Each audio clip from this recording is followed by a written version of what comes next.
we are going to see the championship being defended, the NXT championship on the line. It's a big, big show tonight, and I don't have anything in the way of a preview because the preview is not being listed up on WWE.com, which is a little bit annoying because this is a pretty big NXT.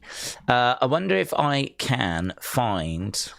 if I go to shows, let's have a look and see if I can find... Let's move that out of the way. Let's see if I can find a preview. We'll have a little look together. Obviously, we know the big thing is the title match. Let's go to NXT and see. Here it is. Here it is.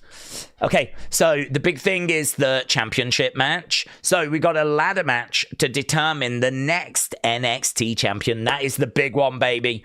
The big one. We were talking about this all weekend, and it is a big one. Look at this ladder match to determine the new champ. We got Keanu, Carver, Joe Hendry, Dion Lennox, Sean Legacy, Shiloh Hill, Ricky Saints, and Jackson Drake. So that's our lineup for who's going to be the next NXT champion. We're getting that sorted tonight. We're going to figure out who leaves with the championship tonight. Very exciting. 7-man ladder match. As well as that, we've got Izzy Dame, Thea Hale, Lola Vice. They are clashing in a triple threat. Izzy will defend the NXT Women's North American Championship in a triple threat against Lola and Thea. Dame dethroned a hampered Hale during an open challenge, giving the Cullen superstar her first title win. Hale is determined to reclaim that title. Not going to happen.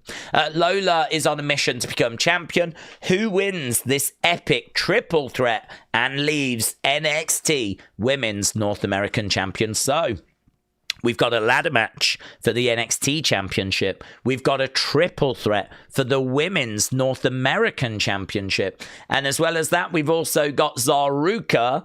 They are challenging the Elegance brand for the TNA Knockouts Tag Team Championships, right? So Sol and Zaria will challenge the Elegance brand for the TNA Knockouts Tag Team titles, fresh off competing in the Royal Rumble. Zaruka returns to NXT to team with her best friend for hopes of winning the gold.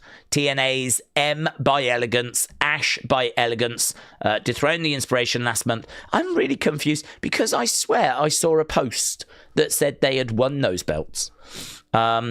So I don't know. I must have got mistaken. There must have been a boob.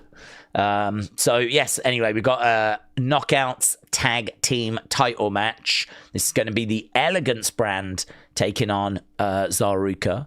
Then we got Tony D'Angelo. He's going to explain his recent actions, and we don't have Ava. So we've got a situation where we don't have a GM.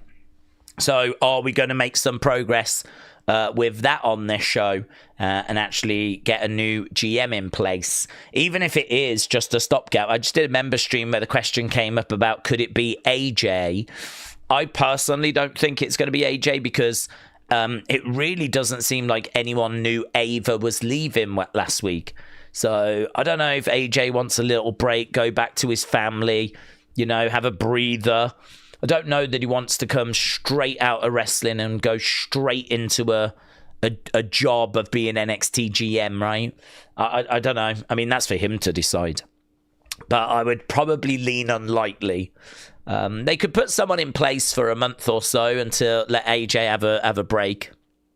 But I don't know. I mean, I still don't know what's happening with AJ. I mean, I know they keep saying that he is done, but the whole thing's just very strange. It's very weird. So, I mean, is he going to pop into TNA to have his last match? Could it be that he has one last match? Like, he is done wrestling, it is over, but he's just got one last match, and that is going to be in TNA, maybe? I don't know. I have no flipping clue. I think TNA fans are probably right to be disappointed that AJ didn't have one last match in their company. So, I don't know what's going on there, but... yeah, I don't know. It'd be great to get some answers on that tonight, wouldn't it? So plenty to look forward to in regards to NXT tonight. Really stacked show. I mean, it's quite clever, actually, trying to capitalize on the Rumble, because the Rumble brings a lot of people in. a lot of new eyes. So they are stacking this show. So if you saw Sol Ruka, JC Jane, you saw some NXT talent in the Rumble and you liked what you saw, perhaps there'll be some extra people tuning in to this NXT. I don't know that it works that way, but I think that's what they're going to be hoping. It's certainly no coincidence that the very first show after the Royal Rumble is such a stacked episode. So they are definitely looking to capitalize on what went down this past weekend. So there we go. That's the preview. It looks like a really good show, and I am very excited. Let's just change this text because we're not going to need that. Lovely. We've got pre-show. Yeah, apologies, we were a bit delayed. As you know, we always do a member stream. It always overruns.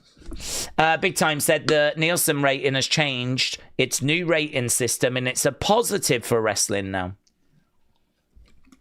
Okay, Dynamite did 653 up from 498. Collision did 492 up from 253. Expect SmackDown to be 1.2, 1.3. Right. Wow. What a mess. What a mess. I mean, how can you read into numbers if the numbers are going to constantly be switching around because they're faffing around with how they compile the data? So, very frustrating, but it'd be good to just get some clarity to that, get it settled down, and, we'll kind of know where we stand then. So, Dynamite 653, I mean, that's obviously feels a lot healthier for them than the 400 odd that they were doing. So, I wonder where that puts NXT, though. It's going to be interesting. Hopefully, a lot of people tune into this one tonight. Days at this point, I don't know who will go from WWE to AEW as eyes are on the product. I respect your back by the fourth quarter of the year to AEW. Crazy Ginger said it's quite a big show, says Crazy Ginger. Yes. Benjamin says Liv Morgan. Any idea how they might write her off, says no, she's gone. I think she's just gone. So they could do like that she handed a notice in. Some people are wondering if they're going to make out that Tony whacked her and that Tony kind of did her in. I mean, I suppose you could, but I'm not sure that like killing a woman is going to be great for your character. I don't know. Where's Ava? Don't worry about it. Don't worry about it. She's swimming with the fishes. I don't know. It'll be interesting to see what they say. I'd imagine there'll definitely be a comment on it. But it could be that, she's moved away or she's been transferred or I don't know, whatever. They'll make some nonsense up. Right. I think they'll put the NXT Championship back on Ricky Saints. Yeah, we probably should do a poll, shouldn't we? We should probably do a poll asking who people think is going to win. Who wins? Who's going to win the championship? Ricky's got to be a favourite. Who else is going to be a favourite, actually? Keanu, Carver. Oh, Joe Hendry's a favourite. Joe Hendry's a favourite. Keanu Carver's only just arrived. Same with Shiloh. Same with Sean, and same with Jackson Drake. So 4 of them straight away feel like they're new. That only leaves Ricky Saints, Joe Hendry, and Dion Lennox. Well, God, I can't see it being Dion Lennox, but it feels like it's Saints or Hendry. To be honest, though, I'd love it if it wasn't. I think they go... I don't know who they go. If they go Saints, that is the predictable way. I'd say Saints is favourite. I'd have Hendry as second favourite. Because I don't know how long Hendry's going to be in NXT for. But I'd have him as second favourite. Ricky as favourite. Hendry trying to chase the championship. I mean, it makes more sense. There's money always in the chase. That's the old wrestling rule, isn't it? There's money in the chase. So you put the belt on Ricky. You have Joe Hendry chase him. Ricky versus Joe at Stand and Deliver. I could see that. Ricky being the heel. Joe Hendry trying to get the belt from him. That makes more sense to me. So I would go that way. So I'll have Ricky as favourite, Joe as second favourite. Third favourite, I don't know, maybe third favourite is Keanu Carver because of his size, but he has literally just arrived. Are we going to put the belt on him this early? I mean, there is a chance that we're just going to try and make him out to be the new Obafemi, to be honest. So maybe we do move that quickly. But then you've got Jackson, you got Shiloh, you got Sean Legs. I don't see any of them getting it. I don't see Shiloh, Jackson, or Sean getting it. I feel confident about that. Dion Lennox. Can't see him getting it. I'm torn between him and Keanu as being the next favourite. Dion's been on the main roster for a little while now, actually, because not only has he been in Dark State, but he was doing some stuff before Dark State. But Keanu's got that size. I think the two that are absolutely out in front is Joe Hendry and Ricky Saints. Yeah, if I'm a betting man, Ricky Saints. If I'm a betting man. But Joe has got an excellent chance. Daryl said, for an important show like this, will there be an opinions video? There could be. Depends. We'll have to wait and see. Hasib said, you said yesterday that Roman Punk build won't be great due to Roman not being around, which I do agree. Then why were you all right with him winning the Rumble? Roman Drew wouldn't be any different. Well, I'm all right with Roman winning the Rumble because of the fact that he's the biggest star. So I think it sends a great message out to the world that, you know, the guy that you love is the guy that's going to be at WrestleMania. The guy that you love is not only at Mania in a major match, but he's going for a championship. So him winning the Rumble is brilliant to get people excited for WrestleMania and hopefully in turn the build to WrestleMania. I think the truth is certainly in February, I don't think we're going to get much Roman. So kind of us fans that are hardcore fans that know about wrestling, we know that Roman's not going to be around every week on the road to WrestleMania. The casual fans won't necessarily know that. And then when you get to March, I think he will feature a bit more, and we'll do some more promos with him and Punk, so they'll be good. And then we'll get to Mania, and obviously that'll be great because he'll be in a big match. So big picture, it's good. I'm okay with it. Because your biggest star has just won, and you are telling everyone around the world, including the casual fans, that Roman Reigns is going to be at WrestleMania. He's going to be in a big title match. I mean, you've got to remember that the casual fans, they think different. They don't really think the same way that we think. They don't think, like, they'll be hoping that Roman is going to be at WrestleMania. They'll be hoping that he's going to have a big match at Mania, and they'll be hoping that he'll go for the title, right? Whereas we just know he's going to be there. He's going to be in a big match and blah, blah, blah, right? But the casual fans, the kids that, you know, love Roman and they're rooting for him, you know, they don't know. So Roman winning the Rumble works because it tells the world he is going to be at WrestleMania. He is going to be in a big match. He is going to be in a title match. WrestleMania is going to be unmissable. And that's great for just creating buzz and sending out a big message. And so, yeah, great. Love it. Don't have a problem with it. But as a hardcore fan, I know the downside is that Roman's not going to be around all the time. Certainly February. I don't think we get loads of him this month. I think probably we'll focus on Chamber. And then after Chamber, that's where we could get a bit more Roman. So I wouldn't say the build won't be good for him and Punk, but I don't think it's going to be anything that mind-blowing because it could still be good because that segment last night was amazing. So I expect more promos. But I think that it's hard to see because they're both baby faces as well, that they're going to be like, there might be a brawl. It might just bubble over at one point towards the end. But yeah, it's not going to be like Drew Cody, where Drew is just a horrible heel that's kind of invading Cody's bus. Do you know what I mean? Leaving signed pictures on the window and like, you know, taking pictures and burning pictures of Cody and Dusty and things along those lines. You know, Drew does not know any boundaries. Whereas Roman and Punk have got boundaries. They're both baby faces. So I think the fact they're both baby faces is also going to be a bit of a barrier. Roman's limited dates is also going to be a barrier. But winning the Rumble just sends a great message out to the world that the guy you love, the top guy in this industry, is going to be at Mania. He's going to go for a title. He's going to be in a main event. I mean, I don't think that match opens one of the nights. I think it definitely closes either night 1 or night 2, and there's people swearing blind it's going to be night 2, and it absolutely could be. I don't know. I don't know which night it gets personally, but yeah, it could be night 2. Jared said, I'm glad they didn't go with Braun winning the Rumble. I think Roman is at that Roman big dog stage.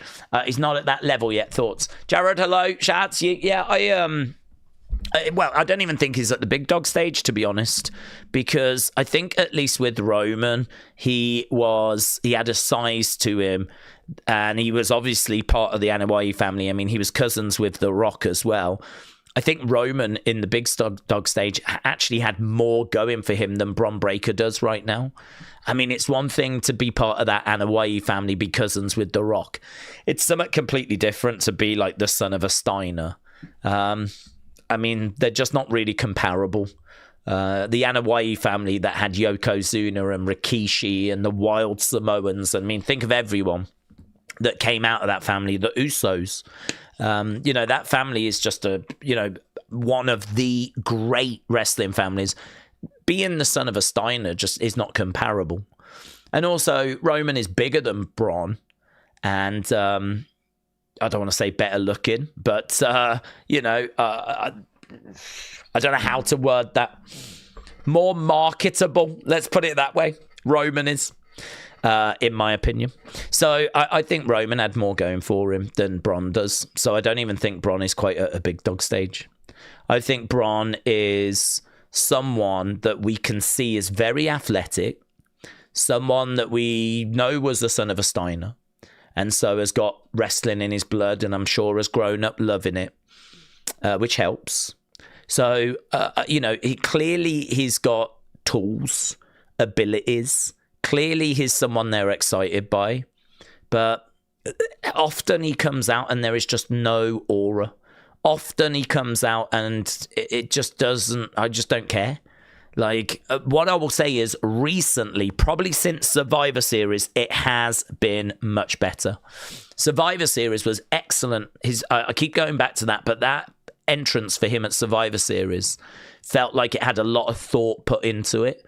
And I did feel some aura as he was making his way down at Survivor Series. And then, of course, this year we've kind of done a few things with him.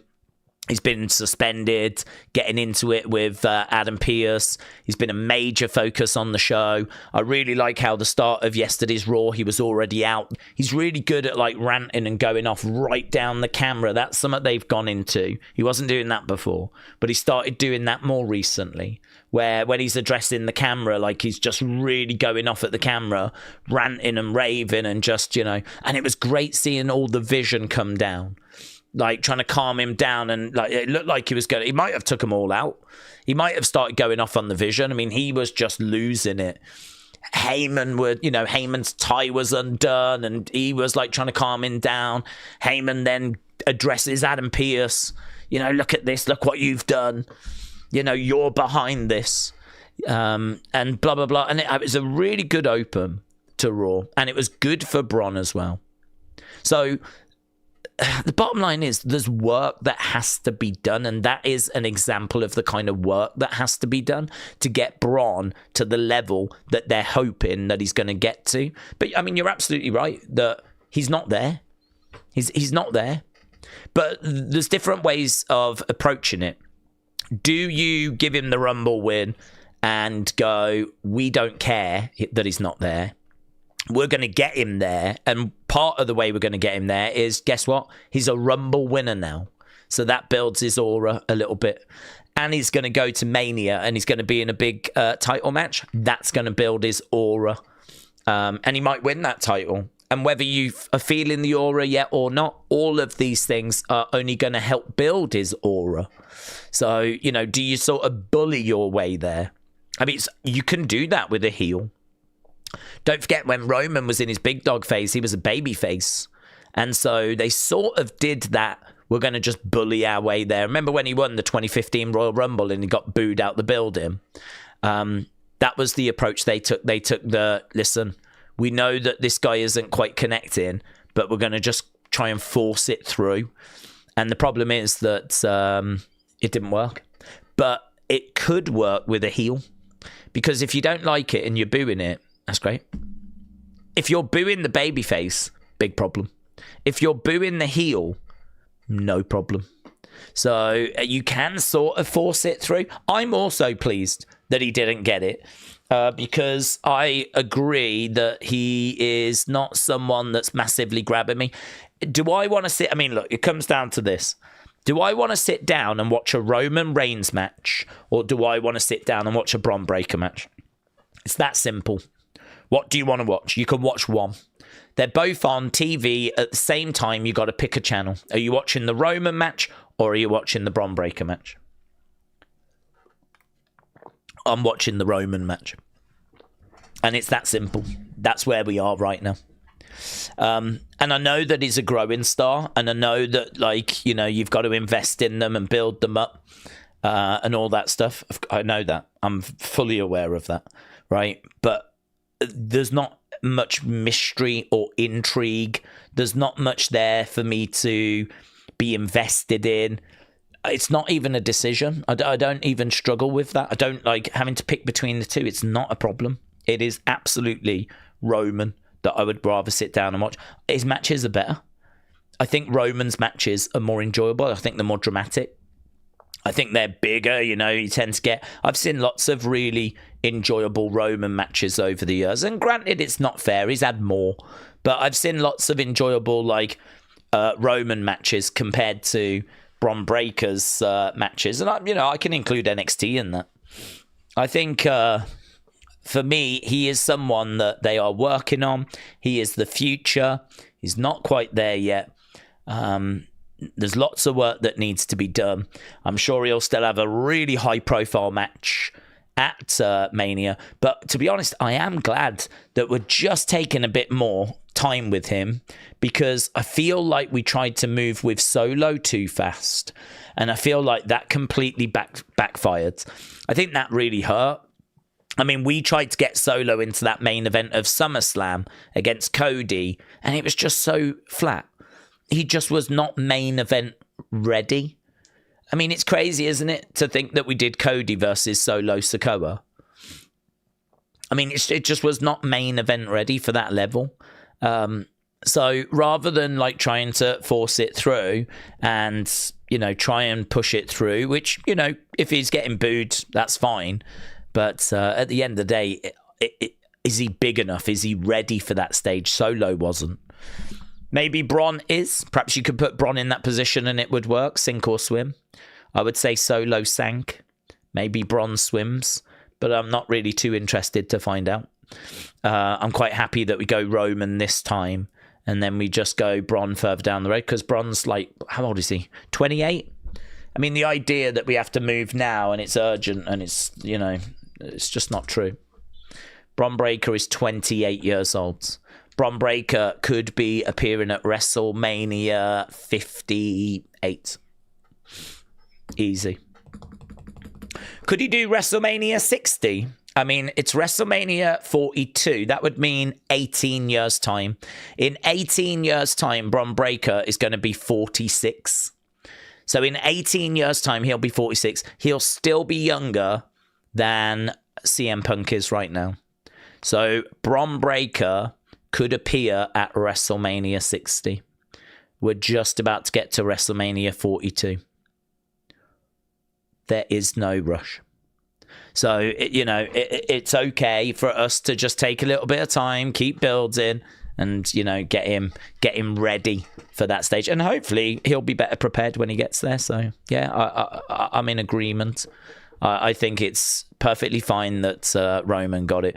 I think, to be honest, if it wasn't going to be Roman, there's plenty of other names. I heard a lot of people wanting it to be LA Knight. So a lot of other people were kind of hoping that he might get it. I don't know who some of the other Obafemi got a few shouts. But, I mean, this was like his first match, you know? And again, I don't quite see where the rush is. Everyone wants to move so fast and so quick. I think there's like this real, I don't know, urgency to like build new stars. People are like, we need to get new stars. It's like, well, we are building them, but it does take time. And like even Bron Breakker, we've spent a lot of time building him. And if we're going to be honest, he doesn't feel quite like he's ready yet to me. Doesn't feel like he's quite there. And, you know, I think we can say that the vision in the summer of last year just wasn't working. And I do think that that was wasted time. All that time where we had the vision and they weren't quite landing, I think we could have used that time better. And maybe we could have got him ready. But I think that really for me, up until Survivor Series, I would say from WrestleMania to Survivor Series, chuck it out. Well, when did he turn on Seth? That would be the moment, I suppose. Anything between WrestleMania and the moment he turns on Seth, throw it away. Erase it. Irrelevant. Don't think it did anything for him. He had a flipping match with Roman and Jey Uso at SummerSlam, which they lost. Braun and Bronson lost to Roman and Jey Uso at SummerSlam. Opening match did nothing for them. What's the flipping point? What was the flipping point? That all of that was just completely wasted. We wasted that time. I think the moment that he turns on Seth is the moment where he actually levels up. And I thought Survivor Series was good. And obviously he got a title opportunity against CM Punk, didn't he? At the start of January. And that did not go to plan. So, you know, he tried to get the victory there and that didn't go to plan. But that was okay. Him having a good showing in the Rumble, I thought was where we were going to go, but we didn't. We ended up doing the Mystery Man thing. That's an interesting story. I mean, they're keeping him away from the title at the moment, but they're doing it in quite a creative way. So that's okay. We'll have to see where this all shakes out. But yeah, I agree with you. I think that he's not quite there yet. Daze, whatever happened to the Riz and NXT Anonymous? Riz is injured. NXT Anonymous, I don't think was ever meant to be revealed. I think NXT Anonymous just comes and goes whenever we need it. It's really just a way of WWE sort of showing you things that you wouldn't normally see. So, you know, if we need to see a couple of people having secret conversations backstage, how are we going to show you that? I mean, sometimes if you have a camera right there, people are like, why are they having this conversation right in front of a camera? And it's interesting because WWE sometimes worry about that and sometimes they don't. We've seen lots of times where people have had like secret conversations and a camera is right there. So it's a weird one where WWE, depending on who is doing the booking, I think some people feel one way about it and some people feel differently about it. So it seems like NXT Anonymous wasn't meant to be a person that we were trying to figure out who it was. It was more just a way of WWE showing us things, moments, conversations that really shouldn't have a cameraman around for. You know, like this happened earlier today at the PC and there was no cameraman around. But thankfully, NXT Anonymous was there, so we've got footage that's been sent in. So I think it was just a production technique, really. So, yeah, and the Riz is just out with injury at the moment. Will Ava be thrown out by Fatal Influence? No, she won't be on the show, will she? I think she's just done. She said her last appearance was last week. NXT is everywhere in the chaos of it. I don't know what that means. She won't be on the show. She was done last week. Steve said, if you was a betting man and you had money, okay, yeah, on which big star won't be on the main card or won't have a big match at Mania, where would we go? I'm worried for Randy. Who won't have a big match? What big star won't have a big match at Mania? First name that comes to mind is Bayley, but they might give it her this year because the reason why I say Bayley is because she keeps flipping missing out, doesn't she? I don't think she was a Survivor Series, and she wasn't at WrestleMania last year. But surely they're not going to do that to her again, are they? But she is the big star that always keeps missing out. So if ever we're talking about someone that's going to miss out, Bayley is like one of the first names that comes to my mind. And I don't really know why. I don't know why Bayley keeps finding herself in that position. I don't know. I'm sure she's had a word with Triple H about it. And I'm sure he's reassured her and said it's nothing personal. I mean, how could you not love Bayley? I don't think it's anything to do with her or necessarily her work. I think the truth is WWE have just got so much talent that perhaps she just finds herself, I don't know, always missing out. So Bayley would be, but surely not this time. Surely this time they put her on the cards. So I won't go Bayley, but she is the first name that comes to my mind. Randy, I don't know about Randy, because last year he did have a match against Joe Hendry and he was meant to face Kevin. He is a big name and we do have 2 days. So are we not going to use Randy? Randy. There's a chance that Randy misses out, but I don't know. I don't know that he does. I haven't heard, I mean, the thing is, we haven't heard the WrestleMania card, have we? So, I mean, you could say Rey Mysterio, but he might do something with Penta, Phoenix, Dragon Lee. They could do like a lucha team. We could do some, maybe them against the Vision, or so he could get involved that way. Randy, there's a chance, I think, that he gets revealed to be the person that attacked Jacob. And if that is true, Randy Jacob could go down at WrestleMania. And then you've got Cody Drew in the main event. So there might be a way forward for Randy. I don't think it's looking good for Sheamus, if we're going to count him as a big star. He is a former WWE champion. So I might go Sheamus. But I think the honest truth is it's a hard one to answer because there's just no rumour of a card. So, I mean, you'd just be guessing and it would be based on nothing. So it's not a very good answer, to be honest with you. You'd have to sort of theorise about the whole card to try and figure out. I mean, Becky's going to make it with AJ Lee. I think there's a chance for Randy Jacob.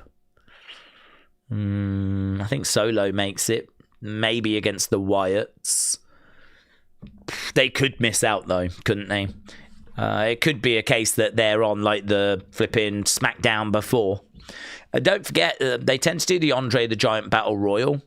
So, you know, could Elia go into that? But then I doubt Elia is being regarded as a big star. I don't know. I think they're going to want to try and get those big names on. I'm thinking about Brock. I'm thinking Gunther. I'm thinking Seth. Could be Seth against Braun. Gunther Brock or Ober Brock. Gunther will make it. He'll get on the card some way. I don't think any of those main event stars are going to miss out. I can't think of any big names if you're not going to allow me to have Sheamus. I can't think of any of those big names that will miss out. Women's wise, that might be different because we know that the women don't get as many matches. So women's wise, that could be a little bit different. But yeah, difficult. Without knowing the cards, can't really give you a better answer. How would we feel if Gunther did an open challenge and then we bring Jericho in that way? Wouldn't love it because Gunther needs to win at Mania. He lost last year. And didn't he lose the year before against Sammy? I think he might have lost the year before to Sammy, Intercontinental. And then he lost last year to Jay. And WrestleMania is like one of the most watched shows of the year.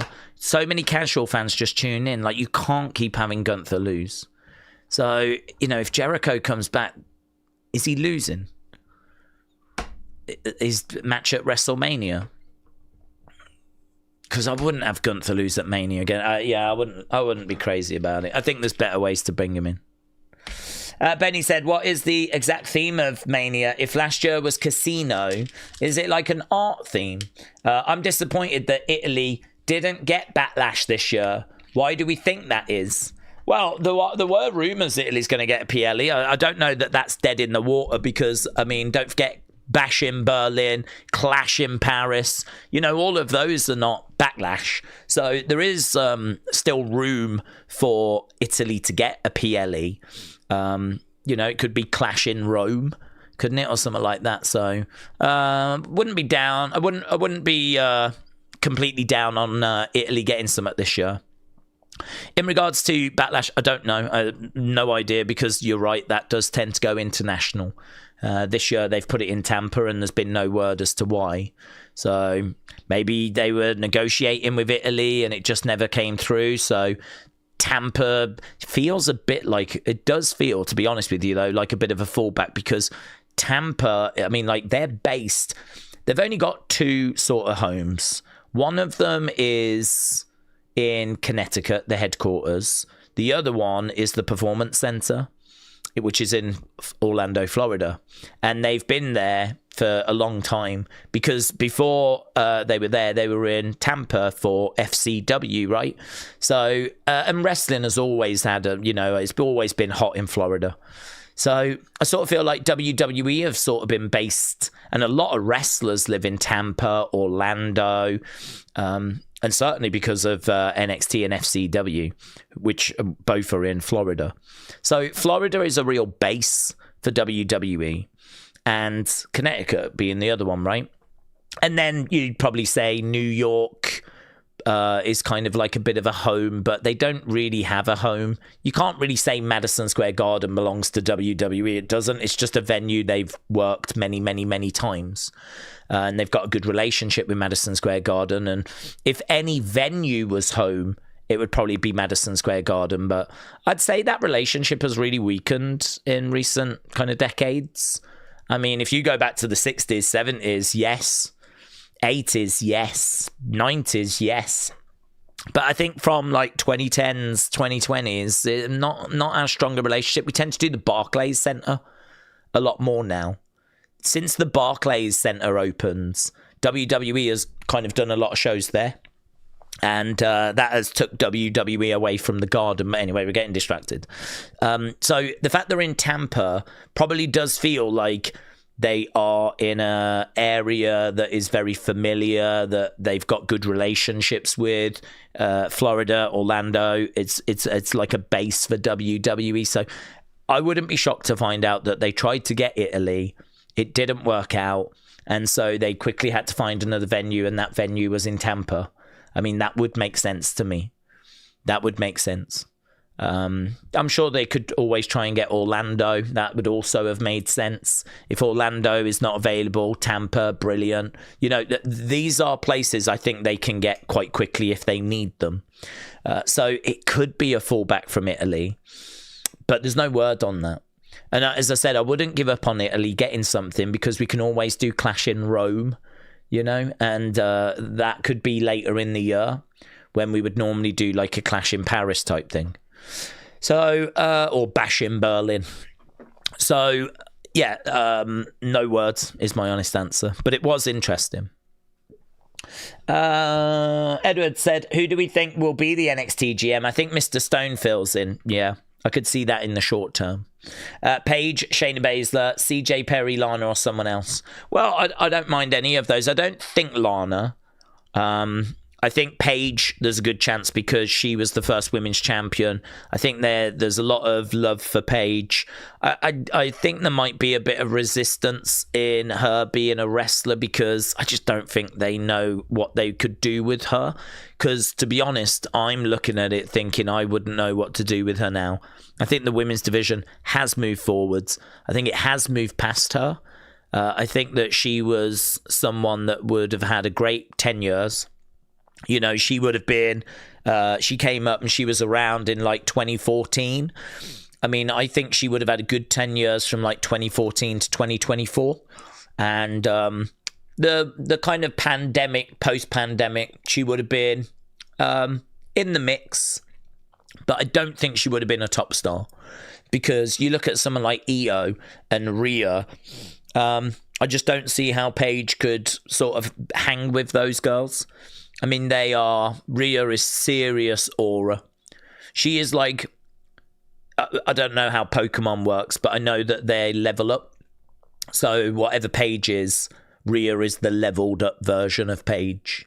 You know, she's in black. She's that sort of anti-diva, but she's bigger. She's stronger. She's jacked. I mean, she is such a big star. She's really connected with people.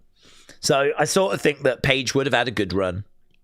And I think it would have really gone well for her till the pandemic. And she would have been okay during the pandemic. She would have been in the mix. But I think once Rhea arrived, which was around that time, Io coming up afterwards, Bianca coming up afterwards as well, Jade coming in, Tiffany coming through.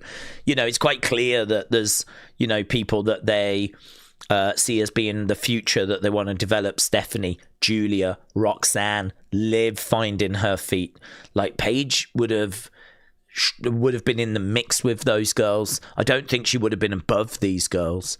I don't think she would have been like a final boss or something like this for them to get. I think she would have been in that sort of, not Natty position, but a little bit like Natty, where she's in the mix and she finds herself like sort of falling down the pecking order. I could see that. The problem is you got to bring her in fresh now. And I think that you could probably do like a Mania match and you could do a SummerSlam match. Like there's things you can do. There's matches you can have, but like as a run, full time. To be honest, I'd probably put her in the tag division. That's what I'd probably do. I'd probably give her like a singles match where I could, but other than that, use her a lot in the tag division. I don't know who I'd partner her with, but I'm sure some up-and-comer could benefit. Maybe her and Tatum, or something like that. But yeah, I would probably want to do something in the tag division because I was so underwhelmed with what I saw out of her at AEW, which I know is maybe a bit unfair, but I don't know. I mean, this is a girl that's had serious neck problems, and I think that has affected her wrestling abilities. I think her wrestling abilities were good, but I don't think they're of the level of some of the girls we're seeing now. Promo-wise in AEW, atrocious. Some of the stuff I saw was really bad. She said that was nerves and a bit of ring rust, and maybe that's true. So I think the thing with Paige is that I didn't think that she'd be in the Rumble. I do wonder if WWE are feeling the same way I'm feeling. I think that AEW run was bad, and I think the women's division has moved on. But as a GM, I think she could be quite good. I think she could be good in that role. I'd have no problem with her being in that role. She's a legend. She deserves respect. You know, she wasn't around all that long, all things considered, but she's the first women's NXT champion. She made a great splash on the main roster when she won that women's championship straight out the gate, right? Beating AJ. And then she went on to have a back and forth feud with her and feuding with Nikki Bella. And, she kind of, there wasn't really a great deal past that, to be honest. But, yeah, Paige is definitely someone that I think deserves her flowers, certainly at the NXT level. And GM would be quite good for her. Shayna Baszler, I don't mind. She'd be quite a badass. And she's been, like, helping out training. I could see her apply for it. Whether she would get it, I don't know. But she could be good in that role. I mean, Ava kind of stood her ground and was a bit of a badass, or at least they tried to make her a badass. Shayna would be very, very believable in that role. So, yeah, there's something there with that. But to be honest, I think there'd be a few names in the running. I think a few people would probably put their hat in, because if you used to be a wrestler and now there's a GM position available, I've got to think that's going to appeal to a lot of people. Think about a lot of those legends, probably female legends that maybe aren't competing anymore. I don't know what, say, Emma is doing, for example, but, would she quite fancy it? I'm not saying she would get it, but I'm just saying that there probably is going to be a lot of people that put their hands up for it. So WWE are going to have to give this some thought as to which way they want to go. I heard someone say, what about Drake Maverick? And I thought that was not a bad shout. Drake Maverick does some stuff with creative at the moment, but I don't know how good he is in that role. We all know that creative have got their issues. If he's disposable and they can turn around to him and go, listen, we've got an NXT GM position. We think with your ability to do some comedy, we think that could work really well. And actually, Drake Maverick gets that position because he works backstage. I mean, he is still with WWE. So Drake Maverick could be a shout as well. So I think a lot of people will go for it. I think it's quite an appealing job because it's... Imagine that. You get to work at WWE. You get to be on screen. You'll be in the video game. They'll do a figure of you, right? You'll get TV time, but you don't wrestle. You're a character that doesn't need to wrestle. And I don't even think you have to do the live events. You don't have to do like going out there in front of the crowd. You go out there during the show, obviously, but like, you know, the house shows, I don't think they have Ava do those. I'm not aware that Ava has to go to those. I'm not aware that like William Regal didn't used to do those. So what a job. What an amazing job where you're just kind of coming out and speaking in the microphone and booking matches or having a go at people or, I mean, blumming out. No offense, Ava picked it up. And I thought she did it fairly well. The criticism of Ava was that a lot of the booking decisions were nonsense, but that's not her fault. She's only saying what they're asking her to say. You can't really have a go at her for the script that she's being given, right? So her like booking nonsense matches or telling Ethan that if he goes into the ladder match, he's got to be stripped of the North American title, which didn't make any sense. That's not Ava's fault. That's the creative team that are writing it. But I thought the way she delivered it was, yeah, pretty good, actually. So, I to be honest, I will miss Ava. I actually thought she was not... It's hard because we've criticised the script. We've criticised what Ava would say, but it wasn't Ava that was saying, she was saying it from a script, wasn't she? So, but I thought her delivery was always good. I thought her character was quite interesting. The fact she was the daughter of The Rock and you didn't quite know what she was doing in the sense of, is she going to get back to wrestling soon? I thought it was kind of interesting. I was waiting to see how that was going to develop. And now she's just gone. The Rock's daughter is just gone. And it's a bit of a shame, really. Yeah, I was a bit disappointed to hear that she'd gone. But there was a lot of criticism for, as I said, what her character would do. But that wasn't her fault. Brinkis said, I would love Shayna for that role. She would also be able to produce and do some backstage stuff that she wants to pursue. Yeah, I would not be down on Shayna. What does Gunther do that's so good that makes him better than Dominic Mysterio, says Starboy. Gunther or Shawn Michaels? Gunther or Kurt Angle? Why are you ignoring your clear love of Gunther? What's this? Why are you ignoring your clear... What's this? I don't even know what's going on, Starboy. I'm a Starboy. I haven't spoke about Gunther much, have I? Ever spoke about Gunther much? I do like Gunther. He's a fantastic wrestler, consistent. If you look at his matches and his match scores that he gets from the community... from just the general public, again, go back on Cage Match, kind of go back through his history. In ring, he just delivers. A fantastic wrestler. I mean, I like wrestlers that are going to give me really good promos, really good in-ring work, and if they've got a bit of a character as well, that's great. You know, I mean, we're looking for that kind of full package, aren't we? And to be honest, it's quite rare that comes along where you've got everything. Where you've got the promos, you've got the in-ring, you've got everything, right?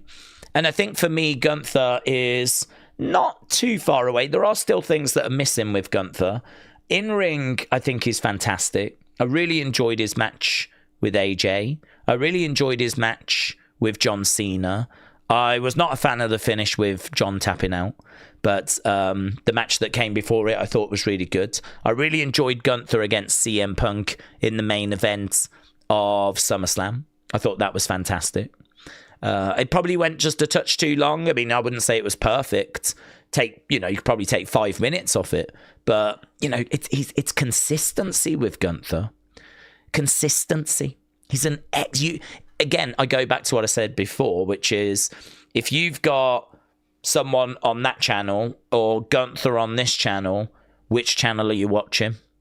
Well, I can't answer that because I don't know who's on the other channel. But what I do know is I know what I'm going to get from Gunther. I'm going to get a really great match. I'm going to get a match that's going to be hard hitting. I'm going to get a match that I'm going to have some sort of connection with. I'm going to get a match that's going to really resonate with me, that I think is going to be worth watching. I'm not going to say he's going to be a match of the year. I mean, it's not like he's putting on match of the year every single time he goes out there, but he is someone that consistently can get to that 4-star plus range. And I really appreciate that because there's a lot of matches I watch that fall well short of that. Well short. So I do enjoy Gunther's work. I certainly don't think I'm biased towards Gunther in any way. It's not like I was rooting for him to win the Rumble or anything like this. I do think we need to capitalize on him retiring John because that would be wasted. And I think they did that with him beating AJ. I don't know that he necessarily needs to go for a title at WrestleMania, but he does need to do something of significance. Got to keep that momentum going. And then, at some point, it would be good to see him win that WWE Championship because, well, that seems to be what we're building him for. If we don't get him there, then it might feel like the John Cena retirement, the AJ retirement, it might feel like they were wasted. It's a little bit like when Brock beat the Streak. You've got to capitalize on that. You got to do something with Brock then. It's not like he beats the Streak and it's like, well, off he goes to catering. Like, you got to capitalize. You've given this person a big moment, so you got to do something with it. And with Gunther, he, beats John. He retires AJ. You got to do something with him now. And of course, ultimately, that means that a babyface is going to benefit because you put the belt on Gunther. He has this run. He's laughing at everyone. Is the bully, is the unstoppable force, and then a babyface is going to beat him, and that babyface is going to be a big deal.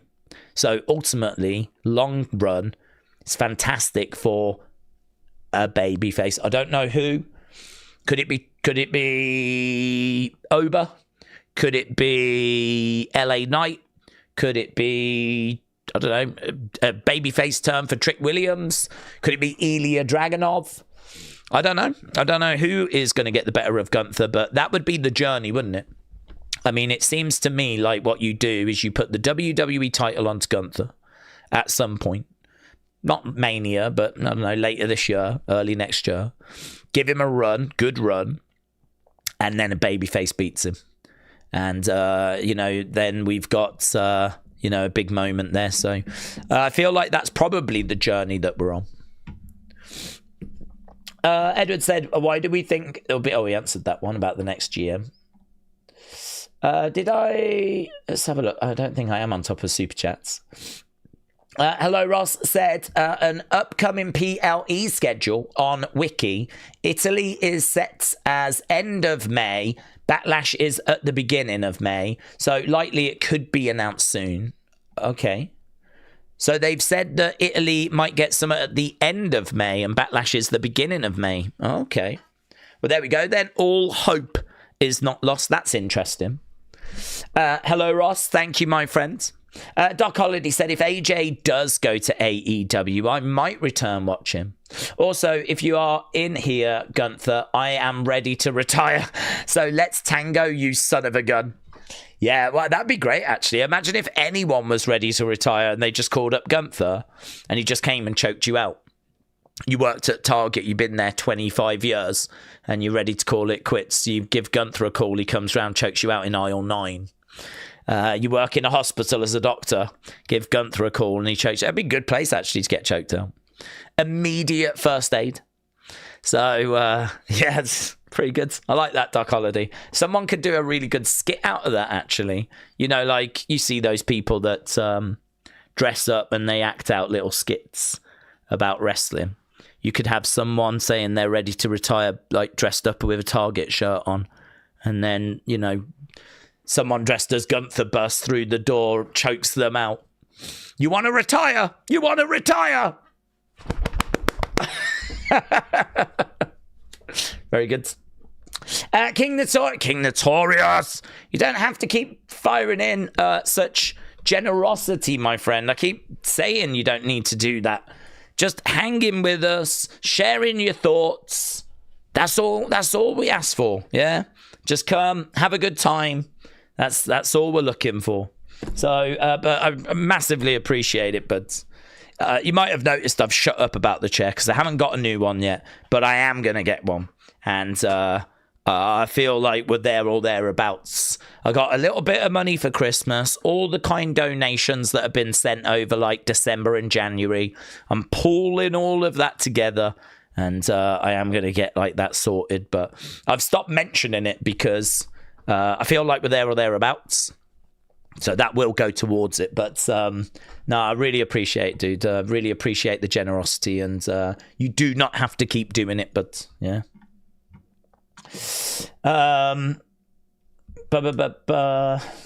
Starboy said, you're saying Gunther is better than Brock in ring. I'm saying Gunther's better than Brock in ring. I don't mind Brock in ring, actually. No, Starboy, I think you're confused.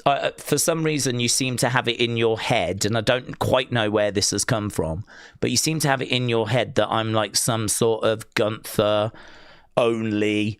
This is the number one guy. Is gonna beat everyone. Is better than everyone. Everyone else is rubbish compared to Gunther. I've never said that. I don't quite know where this miscommunication has come from. I'd imagine, guessing by the amount that you've spammed, you're probably quite young, and that's okay. And I'd imagine you've probably got upset by something I've said, and that's also okay. I'd imagine everyone here has been upset by something I've said at some point, but no, I mean, look, let's have an adult conversation about it. And the adult conversation is that I do rate Gunther. Forget other wrestlers. Forget comparing him to other wrestlers. That's irrelevant. But Gunther in isolation consistently is going to give you great matches. And, you know, again, if you want to look yourself, you can go to a website called Cage Match, which is where they, you know, kind of review matches and shows. And you can go down and you can look to see how his matches have been rated. And you'll see for yourself, like, consistency. In fact, actually, one thing I can show you is, and we can go there now, is if we go to Cage Match, they actually rate each wrestler. And I don't know Gunther's rating, but I feel very confident it'll be high. I wasn't expecting that high. 9.6 out of 10, and that is 1,300 votes. 1,300 votes. People have voted Gunther, spoken about Gunther, and he is currently at 9.6 out of 10 on Cage Match. Genuinely, I didn't know that. I thought it would be like 8.8. I thought it would be 8.5, 8.8, somewhere around that, but I didn't think it'd be 9.6. I mean, that is stupid, to be honest. Even I wouldn't go that high, right? So you're having a go at me for being crazy about him, but I mean, I don't know who. Should we compare it? Did you say Brock? Let's see what Brock's got, just out of interest, because I don't know. 809. That's 1,400 votes. 1,400 votes, 8.09. Now, does this matter? Does this mean anything? No, of course it doesn't. Of course it doesn't. It doesn't mean anything. We're not particularly learning anything from this.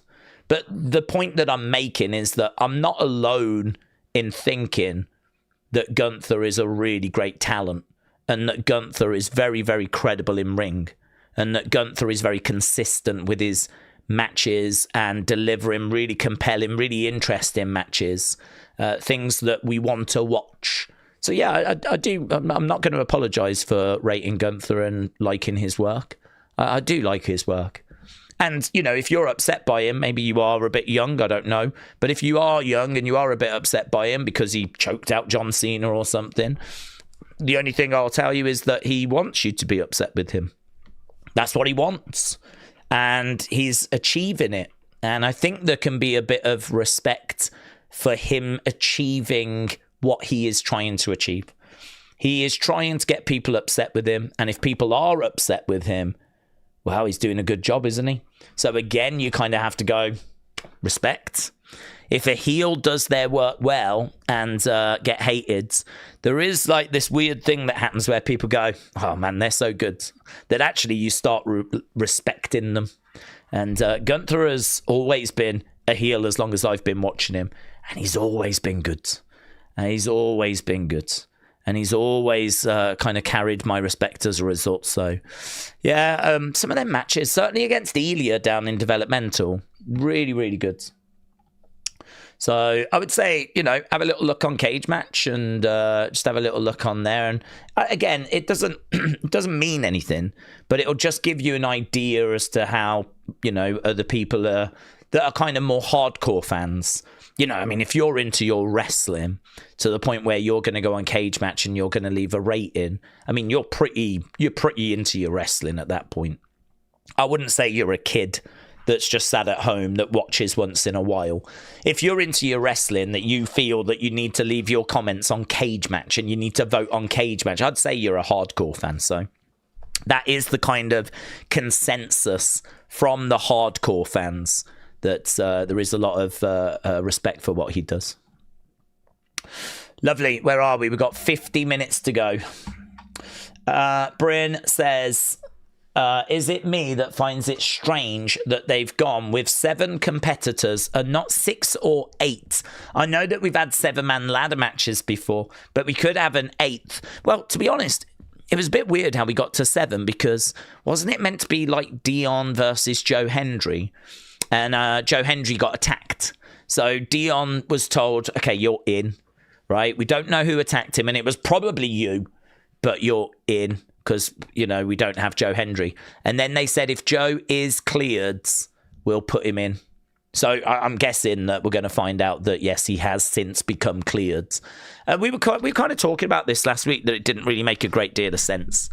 I can't really answer as to why they have creatively gone in this direction. But from a kayfabe point of view, they were trying to make it 6. But then Joe Hendry got injured. And as a result of that, they put Dion in. I think it was Dion. They put Dion in. But I think Joe has made it in time. And so he is also going in. So the whole qualification process was quite messy, to be honest. Starboy said Dom is better than Gunther, AJ is better than Gunther, Seth is better than Gunther. That's fine. That's your opinion. I think AJ being better than Gunther definitely holds weight. I think that's a really interesting conversation. I think AJ Styles very well could be better than Gunther. Dom, I would disagree with. I think Dom is a fun character. I think he is okay on the microphone, but I think in-ring he is still developing. You know, if you think that Dom has only really been wrestling since, I want to say about 20... I don't know, actually. Cage Match will tell us again. I don't know that he wrestled before the pandemic. I know that, like, he came into... So he's probably only got, like, 5 years experience or so. But I don't find Dominic's matches to be mind-blowing. Yeah, I mean, if you go to Cage Match, 6.6 for Dominic. It's only 582 votes, so it's not loads of votes. 582 votes, 6.6.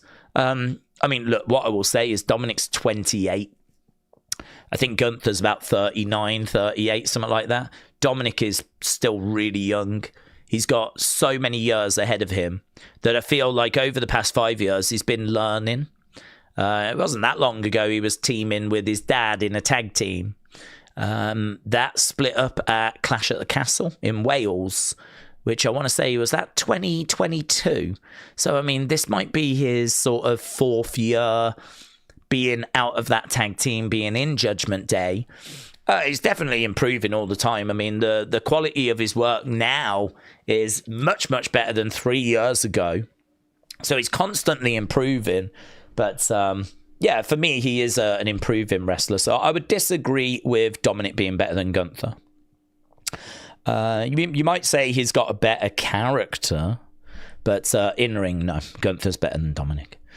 In regards to Seth, that's an interesting one. Seth's had some great matches over the years, and I think you could make an argument that Seth is better than Gunther, and AJ as well. I think you could make an argument. But then AJ's one of the best to ever do it. AJ Styles, for many people, is like a Mount Rushmore worker, you know? He's like that level. We're not talking about just any old wrestlers here. We're talking about some of the best in-ring wrestlers of all. We're talking about like AJ could stand alongside Bret the Hitman Hart, could stand alongside Shawn Michaels as being like one of the best workers of all time. But I feel like Gunther is... I don't know if he's quite that level yet because we need to see more out of him. I mean, he needs, I think, a good WWE Championship run in order. I'd love for Gunther to get that WWE Championship, defend that belt against some really good opponents, have some really good matches on the biggest stages. You know, let's get some more main events. That's what I want. Let's get some more banging main events out of Gunther. Then we can have a conversation as to whether he is right up there with Bret and Shawn. Maybe he's not quite clicked into that level, but only because he has only really just arrived to the main event scene. You know, he's been a world champion twice. I don't think either run was that memorable, but it's got him, you know, to this main event level. He retired. AJ is retired. Cena, he's ready now to kind of... he needs that run. He needs that top title run. He needs that run that he's going to be remembered for. And it's fine. I mean, he's still got time. I mean, he's, I want to say 38, 39. He's probably still got a good 5-6 years. So, I mean, he's got plenty of time to have that run. It's like Roman, really. I don't know that Roman had that run until Bloodline. And Bloodline is the one he'll be remembered for, of course. Just like Punk. Punk will be remembered for the 400-odd day run, unless this one beats it. Well, I don't think Gunther's had that run yet. Once he's had that run, which I think he will have, then we can maybe have a conversation as to whether he's Bret Hart, Shawn Michaels. But what I can say is, as of right now, he's one of the best that we've got on the roster at the moment. But I was looking to see when Dominic first wrestled, wasn't I? That's what I was here for. So, Dominic's first match, yeah, that's as far back as it goes. Dominic's first match, wow. I mean, I don't know if that's his very, very first match. According to Cage Match, it is his very first match. I mean, I'm sure he did a lot of training with his dad, but his first match is that SummerSlam 1 2020 against Seth Rollins. Is his first match. Seth beats Dominic at SummerSlam 2020.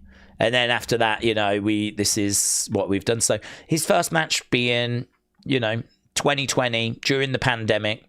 And he's, you know, he has obviously had a lot more experience. Look at all these that he's done. But still, it's not loads. It's not loads because he didn't have like NXT run. He didn't have indie experience. Where's Korea? Here's Korea. So in 2020, he had 10 matches. It's not many. 2021, he had 65. That's better. 2022, 55. 2023, 106. That's crazy. 106 is a lot in this day and age. That's a lot. 66. How did he do 106 in 2023? That is a lot. 2024, 66. 2025, 47 and 5. So he got just over 50 odd in 2025. I mean, they are using him on a regular basis. That 106 in 2023 is insane. We must have done a year of like real house shows, like having quite a few house shows that year. This is the problem, you see. We just don't do these house shows anymore. Oh, what was he doing? Yeah, live. Oh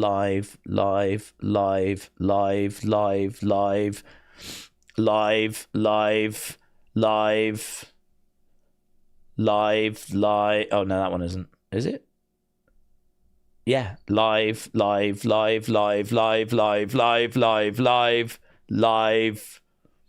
All of those that I've just said live are house shows. Live. Live. That's live. So many house shows. We just don't do that many now. Crazy. But yeah, career-wise, not done. So he's ever improving. We all learnt something there. Right. I saw a bunch of them live this weekend, says BB Spooks. I will say that Zaria's matches are a lot better live. She still lost. It was a title match with Izzy, Tatum, and Zaria. House shows are great. Millennial said, Daze, I would like more romantic TV relationships in wrestling.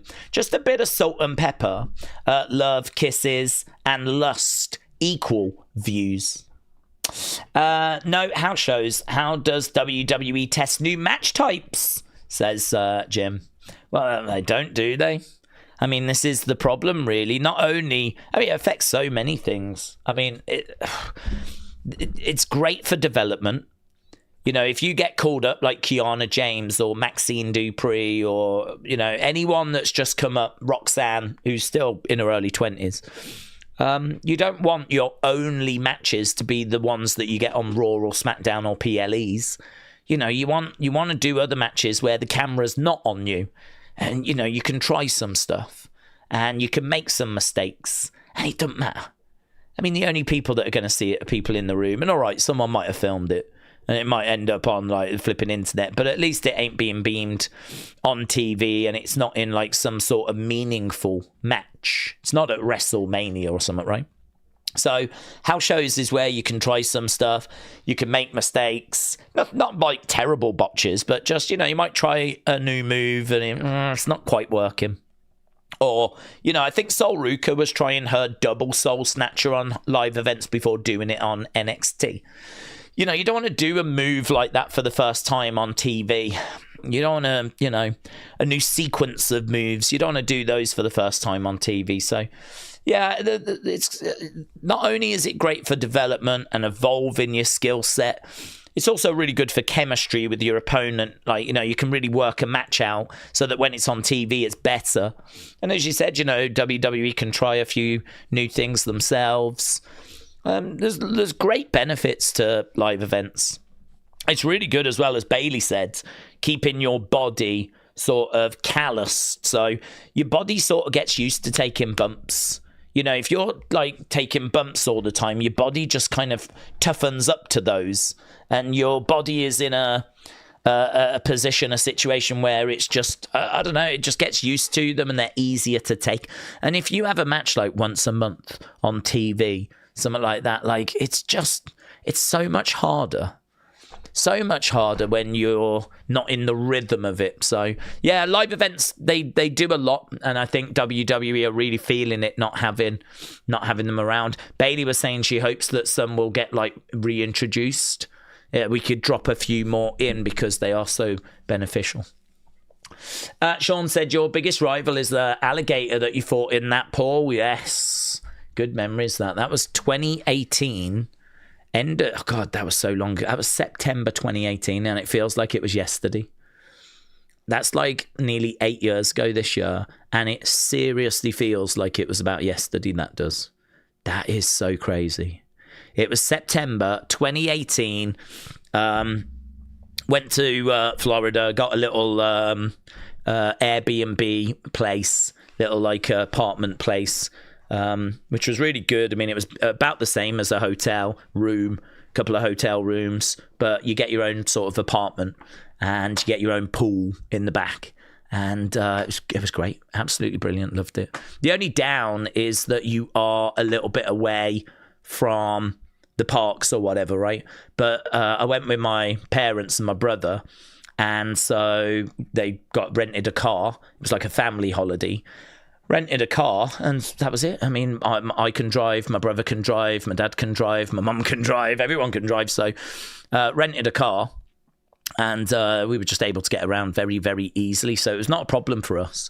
But did have a pool in the back. And I just remember, like, it was the first time I'd been on holiday since the channel had started. And I just remember thinking, like, wow, this is such an opportunity to just make videos. And there's so much I can do here.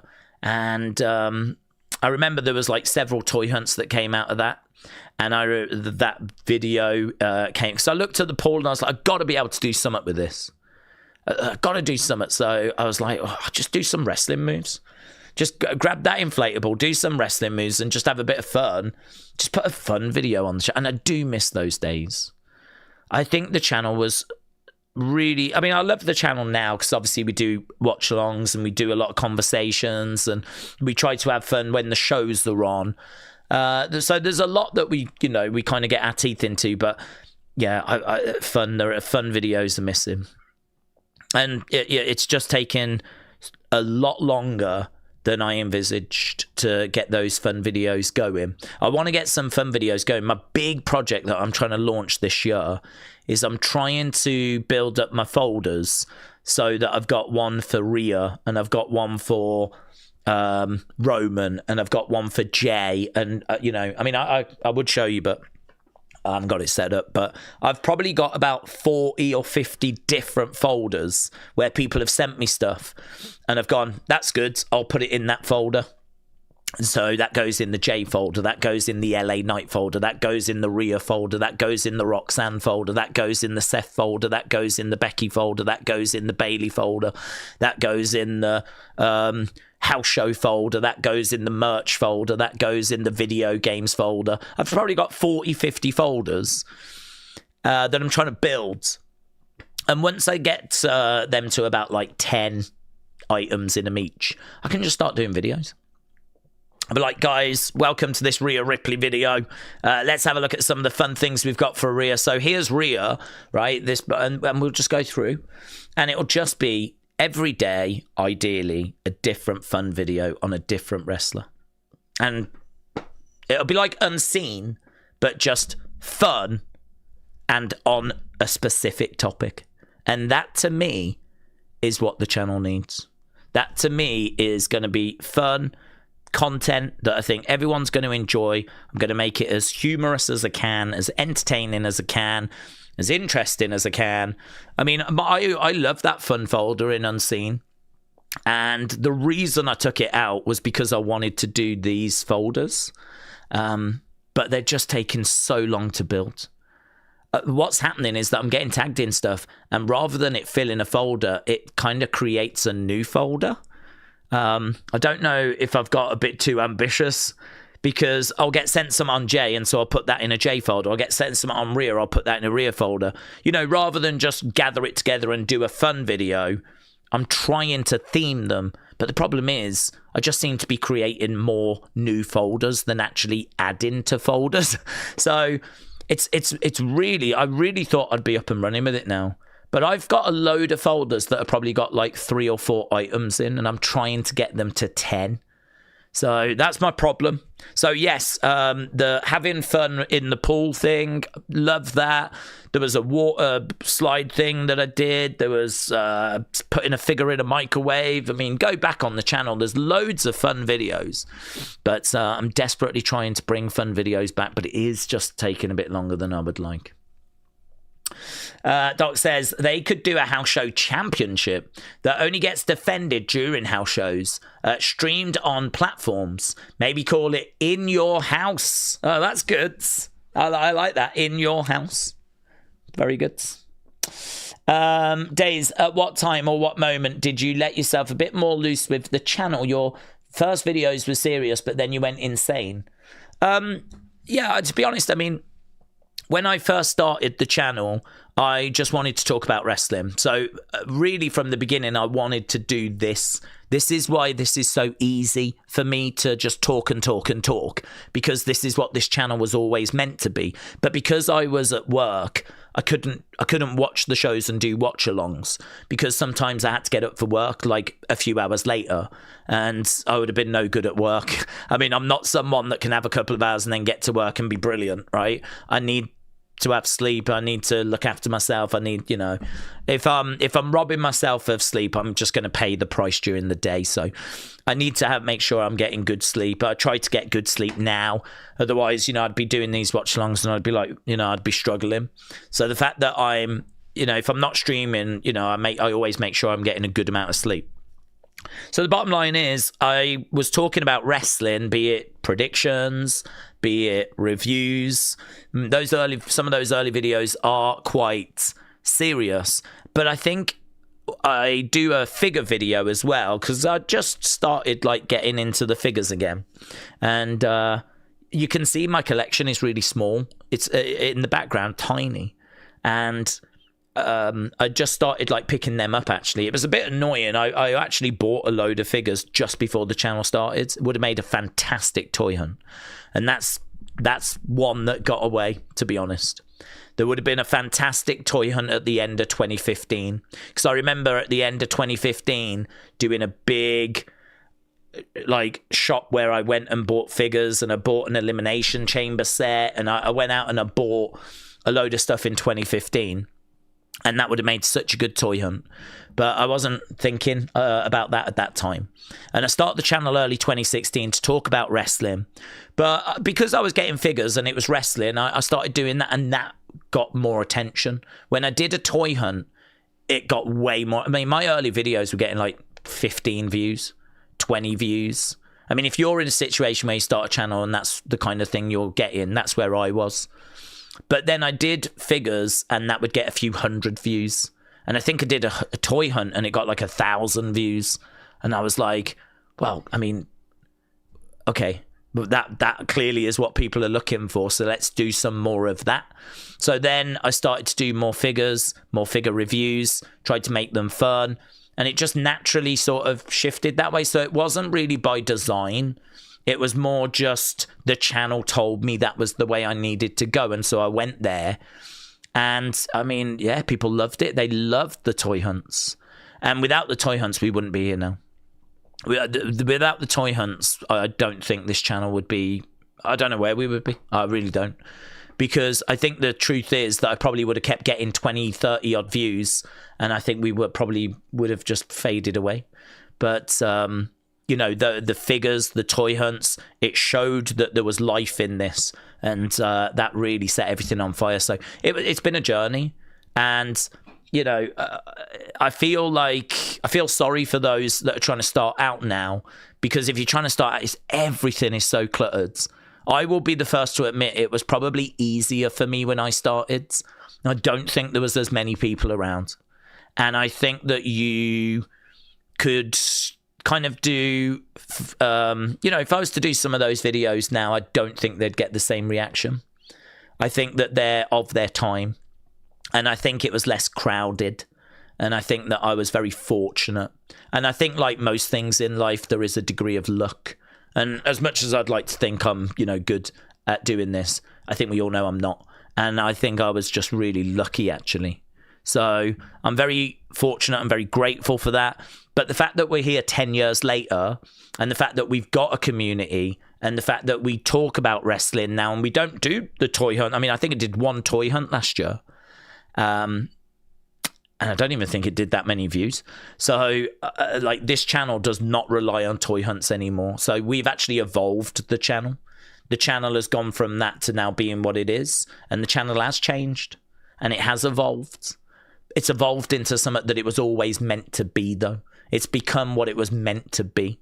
And, if people enjoy hanging with us and sharing their thoughts, that's fantastic.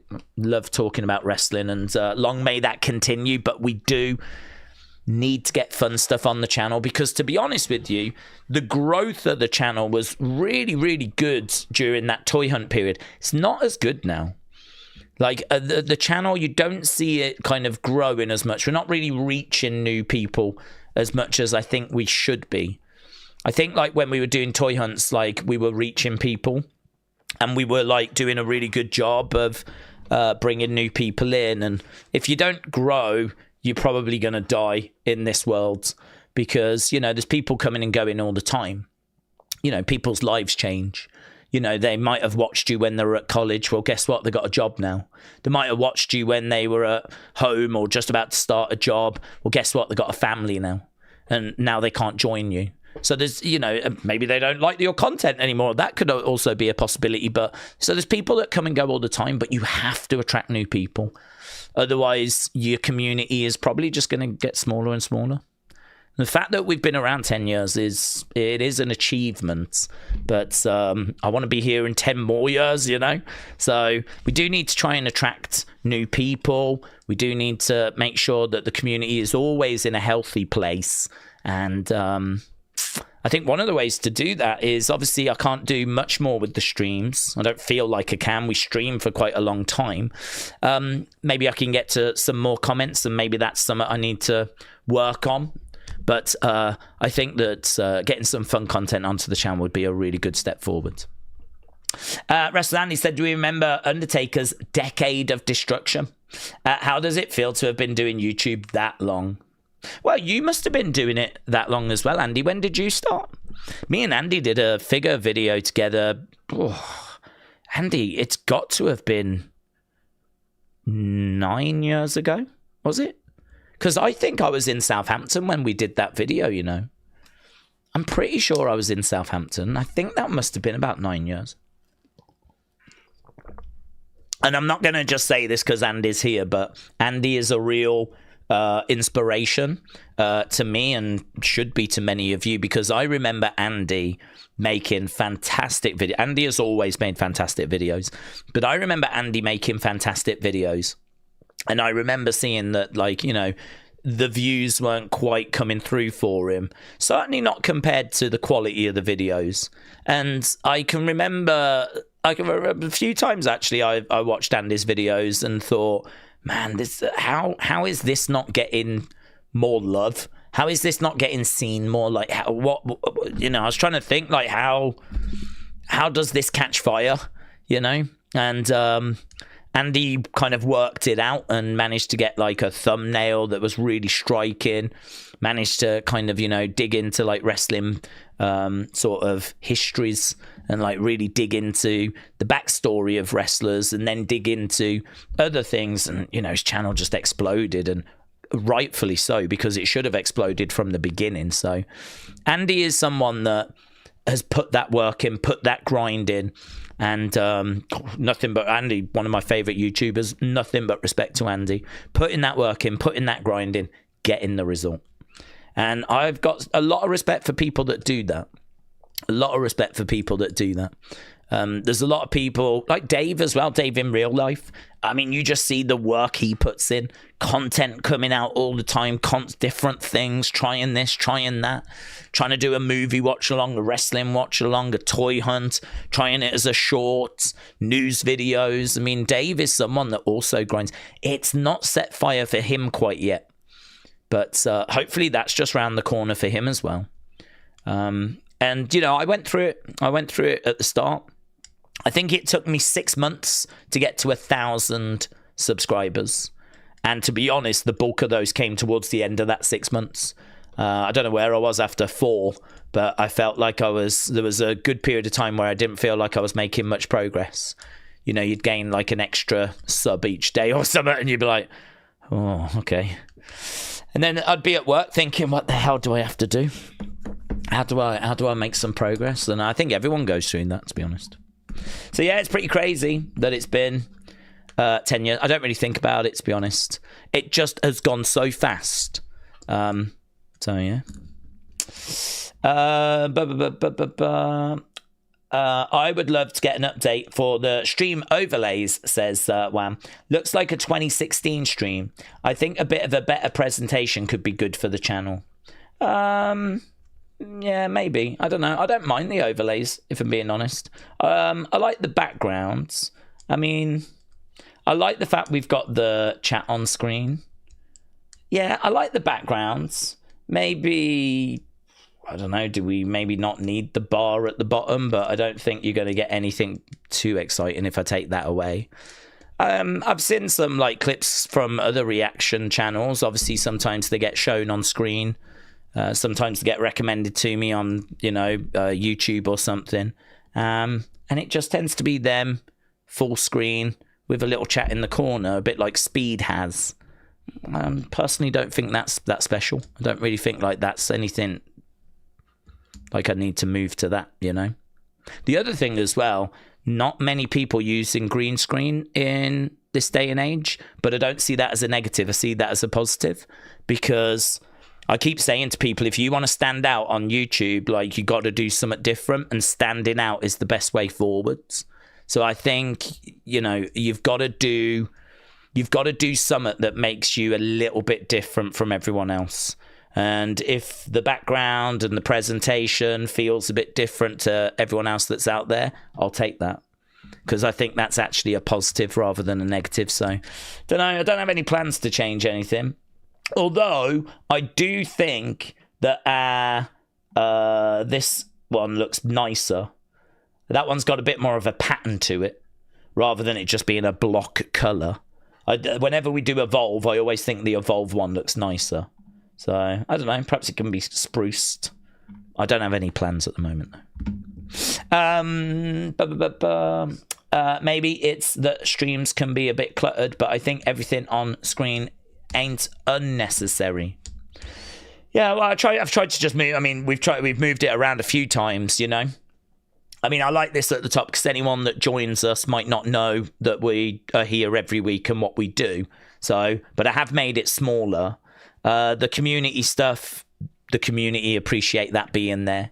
The chat, I mean, it is a problem that the poll thing is that big. I wish it wasn't, but I can't make it smaller because actually it's not, I can't adjust it. So I do wish that wasn't there. Every time I do a poll, it gets in the way. If that wasn't there, the chat would be nice and big.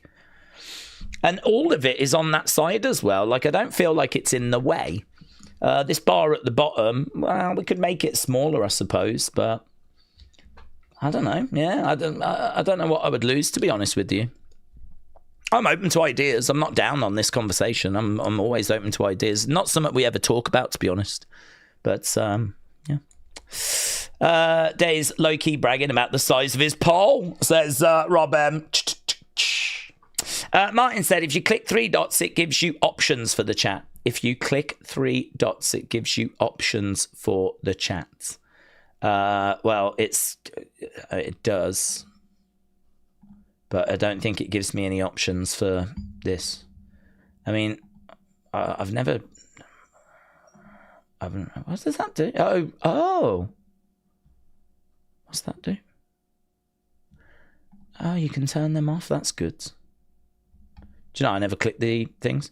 That takes away, you know, the ability for you to leave those hearts that don't really do anything. The reactions thing, I can turn them on and off, which I didn't know I could do. Timestamps, I don't even know what that can do. What does timestamps do? Oh, that shows when the message was sent. So that has got the time, never turn that on. What does that do? Moderation activity will be shown. Moderation activity will be shown. Never clicked on that before. Pop out chat, send feedback. Don't know. Never messed with the settings. I don't know what this moderation activity will be shown is.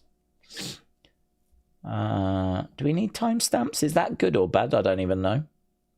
Daze, does it give you a minimize option? No, it doesn't. The only option, if I click on the poll, it just says end poll, but it doesn't give me any option to minimize, or not that I am aware of.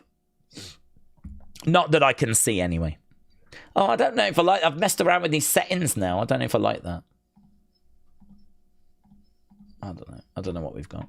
Daze, I hope we've got a big NXT tonight, says Matteo. Zaruka, Elegance brand for the TNA Knockout Championship. And Tony D talks. Lola, Thea, Izzy for North American Championship. What are your predictions?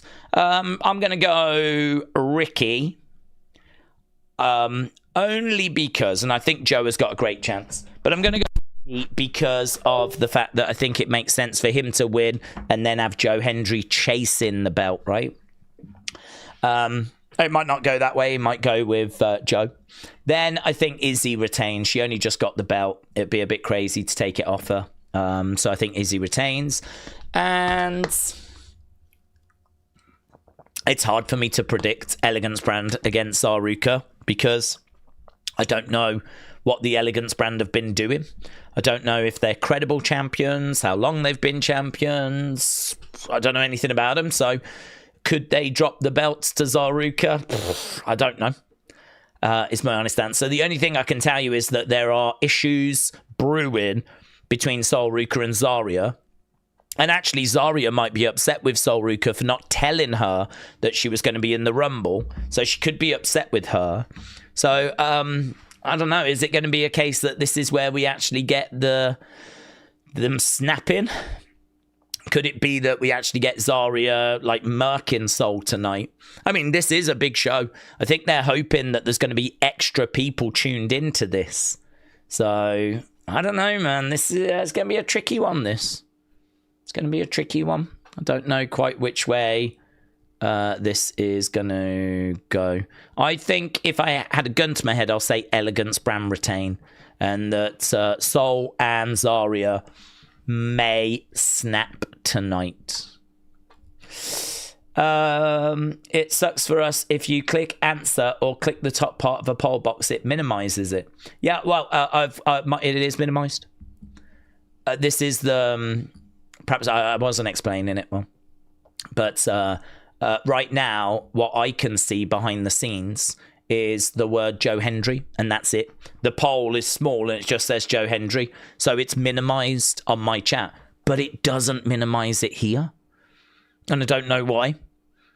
On my chat, it's small and it's at the top of the chat. That's what I can see behind the scenes, but on this screen, it's big and it's at the bottom. It's completely opposite. And whether I make it big or put it back to being minimized, maximized or minimized, it doesn't make any difference. It does not change how it looks here. So yeah, that is a bit of a problem, to be honest. It's a shame that you only get that little window.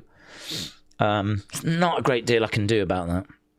And to be honest with you, a lot of the other sort of, I'm going off Speed and Kaisenat, if I'm going to be honest, right? I tend to see them full screen, and then they have a chat that's probably even smaller than that, kind of up here in the corner, just going, do you know what I mean? I feel like it's there for a bit of movement on screen. I don't think it really serves any purpose. It tends to move so fast you can't really read it.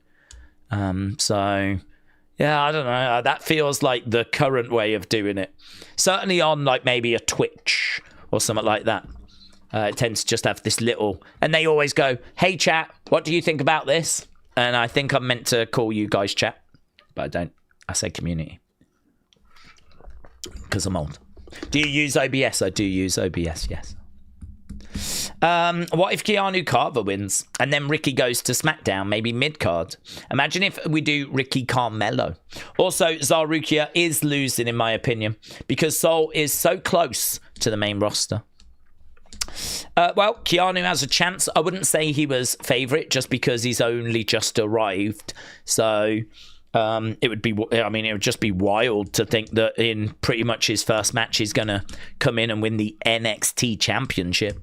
I don't think we didn't even do that with Oba. Oba had a mid-card title run first, and finally dropping that belt to Tony D'Angelo. So for Keanu Carver to come in and go straight to the very top would be pretty crazy. But yeah, well, we'll find out tonight. Elegance is like a wedding reception baby shower from that woman that everyone knows, says King Notorious. Adam said, I'm watching on my phone and on my TV, and the stream is on at the same point on both my phone and my TV, said Adam. Blumming out. Millennial said, I dreamt you brought back halftime scores. Well, I got to be honest, Millennial, I am thinking about it because I think that it was something people enjoyed, and I think I just need to get a better recording of it. I mean, we did halftime scores so many times. I must be able to find a version of me singing it that was pretty good or was, at least acceptable. And then all I've got to do is just clip it and then just I can play it. So yeah, it has been considered. It didn't really go away for any reason. It's just that we don't do it now because I don't have any clips of it now. So I can't play anything. I mean, we could just do the scores without the clip, but I think people love the song. So there is a chance for that does return at some point, but you might have to bear with me on that. You should record yourself singing it again. I don't remember the song. I don't remember it. I remember the sort of the jingle, but I don't remember all the words. And to be honest with you, I feel like my voice has got pretty battered after doing years and years of live streaming that I don't think I would, I'm not sure I could reach certain notes anymore like I used to be able to. I think the best versions, probably when I was more young and supple, and I was kind of singing the song about 5 years ago during the pandemic. I'm not pandemic me now. That's the problem. This voice is weathered. It's been battered for 5 years, so I probably need to just get a clip of it, and that'll be better than trying to, learn the words again, try and sing it to some degree in 2026. There's no point, not when I've got version. I sang it so many flipping times. There's so many versions of it that I did over the years that I just take one of those. Daze, you sound like you are doing like smoking a carton a day. I know, mate. I know. It's all, I mean, like, if you think of all the talking I do, the hours and hours of talking that I do, it's probably not a surprise that my voice is constantly feeling on the verge of, breaking. I mean, it just about held out during the Rumble, didn't it? I mean, but we did start 3 hours before the countdown show, and then we did a 2-hour countdown. I mean, we did 5 hours of talking before the Rumble event even started. So I probably shouldn't be surprised that my voice did kind of start giving in during the Rumble event. If I wanted, I don't know. I mean, you'd probably have to cut all of that stuff out if you want to just really keep your voice and really focus everything, all your efforts into the Rumble. But I so enjoy that kind of sitting and chatting, and as we said, it's kind of what we're about. So we don't have to start 2 hours before shows, but I do enjoy it. Why don't we encourage members to sing the song? We did that. We did that. We encouraged people. We had some submissions, and they were good. So we did it. But I think there'll be quite a few people that weren't around for it now, and quite a few people that won't remember it. So I don't know. I mean, the problem is that we did that, and then I don't know what happened to the original. I couldn't find it again, and so that's where it ended up all getting messed up. So yeah, sometimes simple is best. Matteo said, would it be a crazy pick? Who would be a crazy pick for the title tonight? Crazy pick would be someone like Sean Legacy. Sean Legacy would be the craziest pick, because he is just come up from Evolve. We don't know much about him.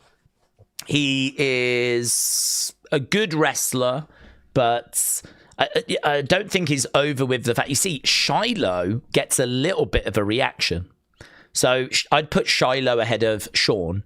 Of course, Keanu is ahead of Sean because Keanu is big, strong, credible. It may be that next Oba. So Keanu, I think, is probably ahead of Sean. Shiloh's got a bigger reaction, gets bigger reactions than Sean. Dion Lennox is in Dark State and has been on the main roster for a little while, or the NXT roster for a little while. Joe Hendry and Ricky Saints are the two favourites. So really, for me, it's between Sean and Jackson Drake. Well, Jackson Drake is a heel, so if you don't like it, him being champ, it doesn't matter. He's also the Evolve champion, and that brings him a bit of credibility. And he's got Vanity Project with him, so if he is the champ, he's got a way of sort of cheating in matches to keep the belt. So I might even put Jackson Drake ahead of Sean Legacy. So Sean Legacy, it's close between him and Jackson Drake as to who would be the biggest surprise. But yeah, I'm not expecting either of them. I would like for NXT to try and run with one of those new guys as champ. It would be interesting to see Creative making an effort to build in a champion, and I think NXT needs that, says Millennial. Rob said they mentioned the groundhog on the local news, and it got me wondering, do the UK have weather predicting rodents? No. Or are we the only idiots that do it? It's just you.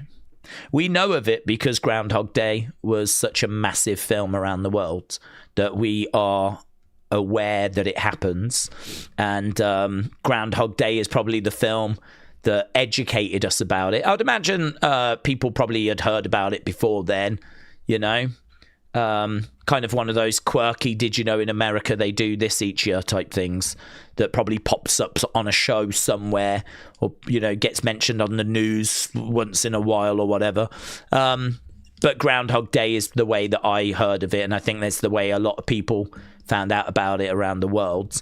Funny actually, because since like the internet came along and YouTube, I now get recommended different things for just on my home page, right?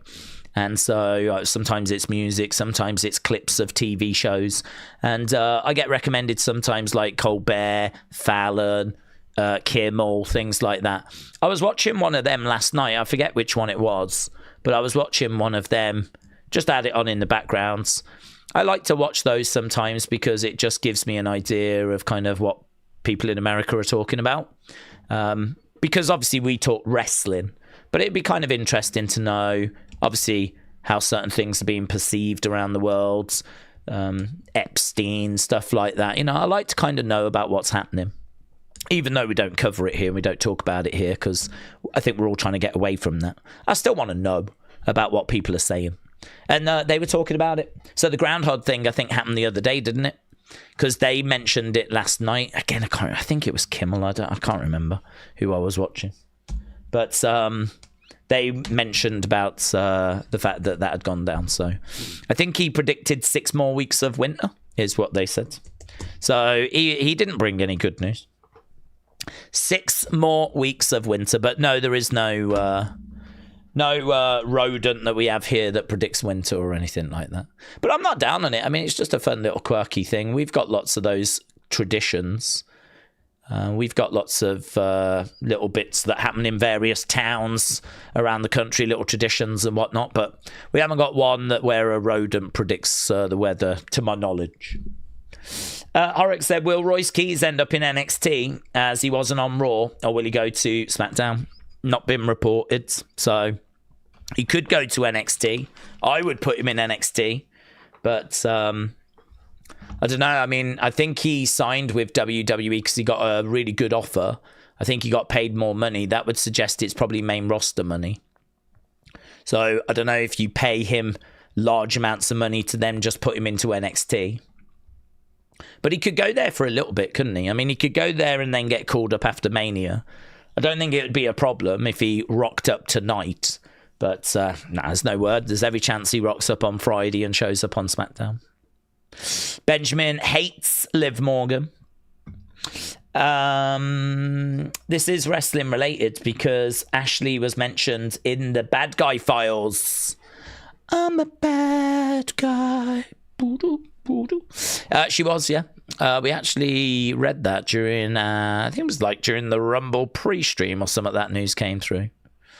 I think, didn't she work somewhere? I haven't quite read the detail into it. But I hate those kind of stories, honestly. I know we don't we do touch on them, but there's no fun to be found in any of that, is there? That's the down. Sometimes people, you know, want to talk about it because it's a big talking point, and I get it. And, you know, like the Vince stuff and all of that. But, oh, God, I hate all of those. I really don't enjoy those conversations. I don't shy from any of those conversations because I think this should be a place where we will talk about whatever, right? Wrestling related. But, and to my knowledge, we never have shied from any of those kinds of conversations. But, you know, I prefer the fun stuff. Daze, who is ready to crown a new NXT champion? What are the effects of Ava stepping away? Is NXT going to be rudderless? Or is someone going to be installed as a new GM? About to find out. We are about to find... Shame never got Stevie Turner. I wonder if she comes back. I wonder if Stevie Turner finds a way back.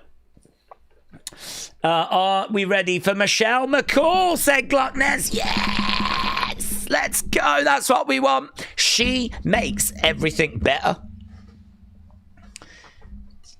Let's go. Make NXT great again. Daze, I know for a fact that you are 43 or 44, said Zulum. I'm 21, but now that's a fact. It's time for NXT, says Boomers. NXT, NXT, NXT.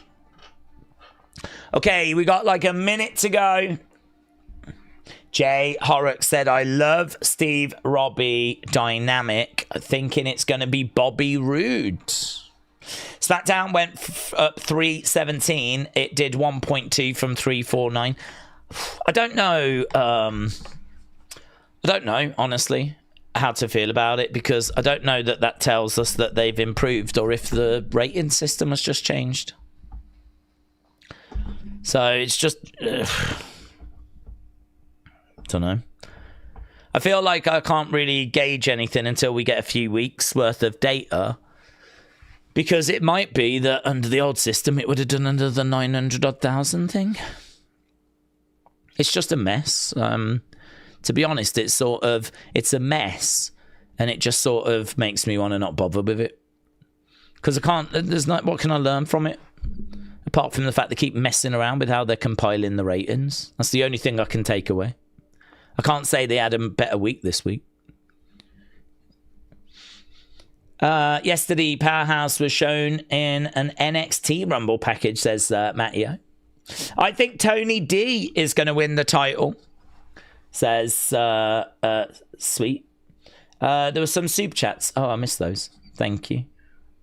Jared said, you could never upset me. Oh. Well, I almost did, Jared. I almost ignored your super chat. Okay, here we go. We are about to get underway. Here's Sean. Is it going to be Mr. Stone?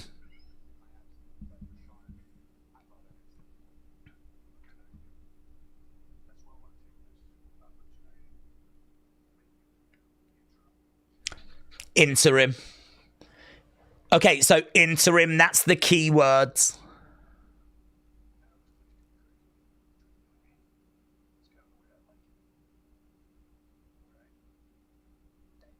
Wow, there we go. We've got a new interim new interim GM. It is Robert Stone. There are people wondering if ultimately it's going to be like an AJ Styles or a Page or something along those lines. But I think it makes sense, doesn't it, to just put Robert Stone in as interim, and then we can like do a proper process. Because, you know, we need to probably do some interviews and kind of see who's going to best fit. Is it going to be Shayna Baszler? I know she seemed interested, but I think there's going to be a lot of people interested. I heard... as we were saying earlier about the fact that Drake Maverick is someone that could go into that position. So, yeah, there's lots of options, but that's pretty big news that Robert Stone is now the interim GM.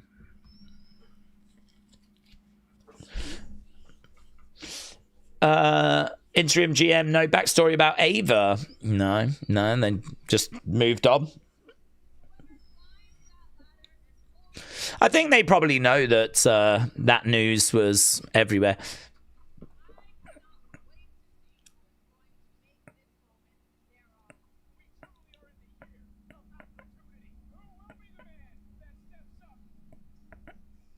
I bet this is weird for Ava, actually.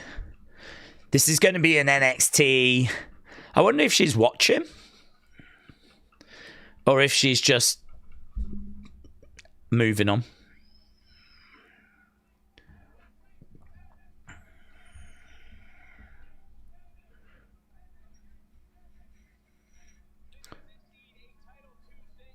Title Tuesday.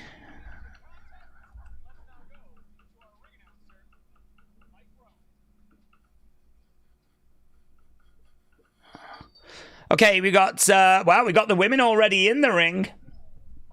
1 fall.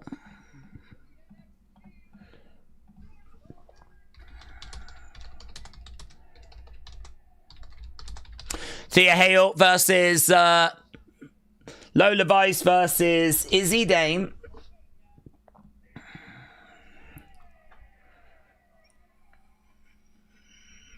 There's Thea.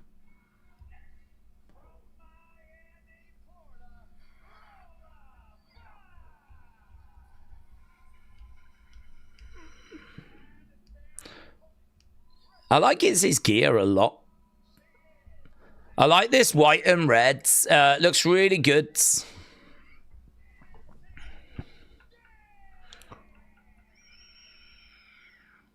Izzy Dame with her arms outstretched.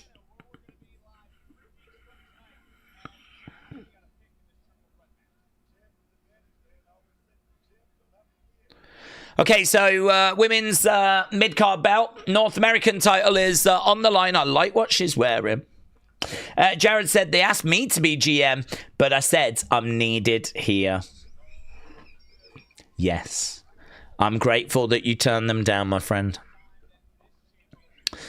Big boot. Okay, right now we have got Thea going for a pin on Lola. We've got pin there by Izzy. This is just going to be fast-paced. I would imagine quite a few spots. We're doing a lot of near pinfall. That was a nice spot. Izzy just charges over. Clothesline. Down goes Lola and Thea. Okay, right now we got Thea being thrown over. Lands on top of Lola. Bang! Collides in the corner. Jumps on the back. We got a sleeper hold that's being applied. Back in the corner. Duck underneath. Super kicks coming in. Down goes Izzy. Right now we got Lola looking over at Thea, and we're about to get underway. Kicks coming in. Over against the ropes goes Lola, looking for a hip toss. No joy, grabbing the arm, looking for an arm bar. Looking for an arm bar. Yeah, no joy. Kicks coming in. Oh, lovely. Yeah, triangle is in there by Lola on Thea. Izzy Dame is on the outsides. Mackenzie said, what about Robert Roode as GM? An option, but the only thing I'd say is I don't know if they want to lose him from the main roster. They use him as like a producer on the main roster. And I don't know if he's looking to leave that role, if they're looking to... Oof. Izzy Dame off the top, looking for a cover. This is fast-paced. 1, 2, no joy.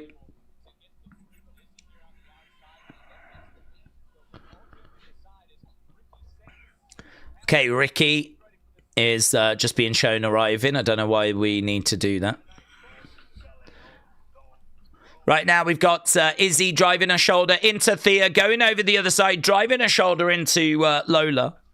So, yeah, Robert Roode has got a chance. I think there's a lot of people that have got a chance, but the only thing I'd say about Robert Roode is, yeah, as I said, I don't know. He is a producer for them. If they would look to move him out that role, if he would want to even move out that role.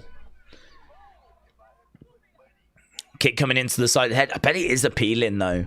Because rather than having to travel around the world, you can just jump in and be a GM on NXT and be in Florida and not have to go around the world. But some people like that. Some people like being on the main roster, being a part of the big shows. You know, if you're the GM of NXT, are you going to be heavily involved in WrestleMania and SummerSlam? Probably not. Some people want to be in the mix, don't they, of those big things. Whoa, Thea Hale, look at that. Takes Sean Spears and puts him into the barricades. Suicide dive, down goes Lola. Thea Hale, all kinds of fired up. She goes over. She wants that belt back. She wants that belt back. She goes over to hug the belt. Bit silly that it is a bit silly, isn't it? I know we do it because it's a commercial break spot, but it is a bit silly that you would do that and then take a moment to go over to the belt and give it a hug rather than stay on your opponent. Those are the kind of things, though, that as wrestling fans we just get so desensitized to. Like, we just, you know. Over against the ropes, kick coming into the midsection there by Lola. Izzy slumps against the ropes. It'd be funny if Robert Stone got all power mad and just healed up everywhere, says Shining Wizards. Alex said, I think Foley in 2016 is up there for GMs. I really enjoyed that little run. Yeah, it was great.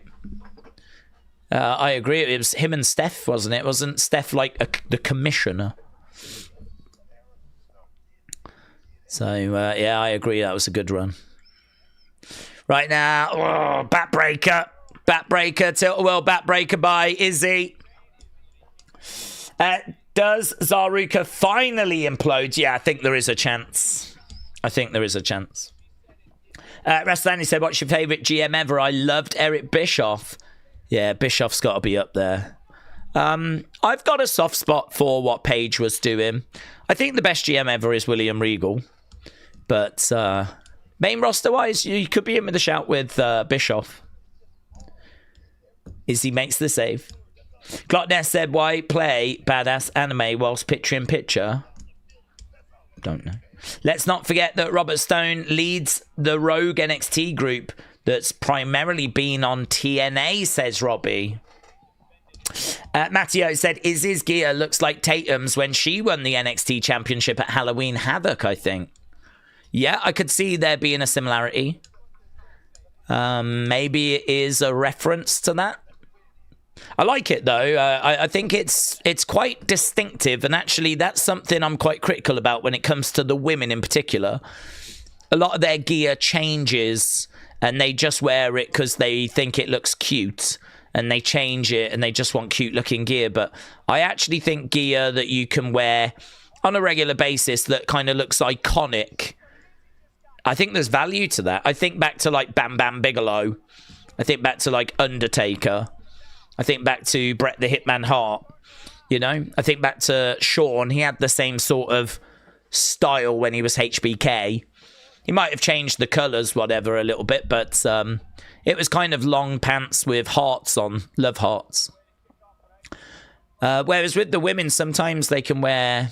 I mean, normally it's next to nothing that they're wearing, but I don't know. I think there's a need for, like, some iconic gear. I think Lola's isn't bad. That kind of colour scheme I do associate with her. That sort of, like, light blue, pink, black colour scheme I do associate with Lola. But I like this Izzy Dame gear. I think it's quite striking. If she was to wear this on a regular basis and they make a figure of it and, you know, you kind of associate her with it, I think it's a really good look for her. Shot coming in.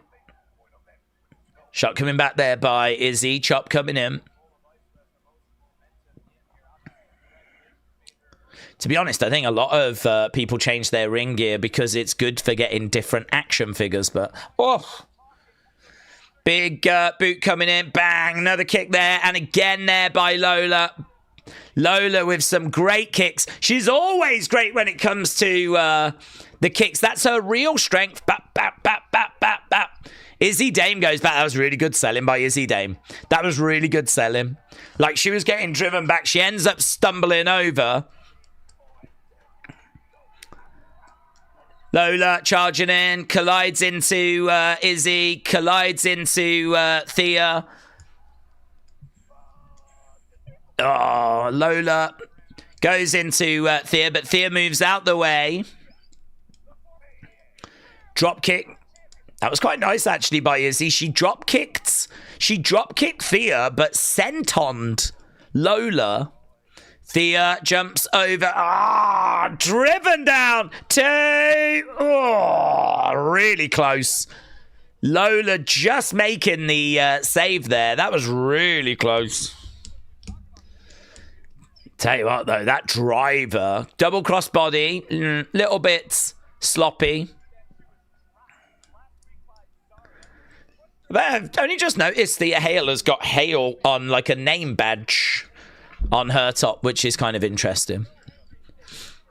Joe Hendry shown backstage. We're seeing a few ladders in the backgrounds. Thea colliding. Bang. Like in for a suplex. Gets it. She's a real ball of energy, Thea. Thea scooping up. Lovely. Here we go. We all remember this moment. This is what won her the belt. Oh, everyone's got it scouted, though. Lola had it scouted. That was good.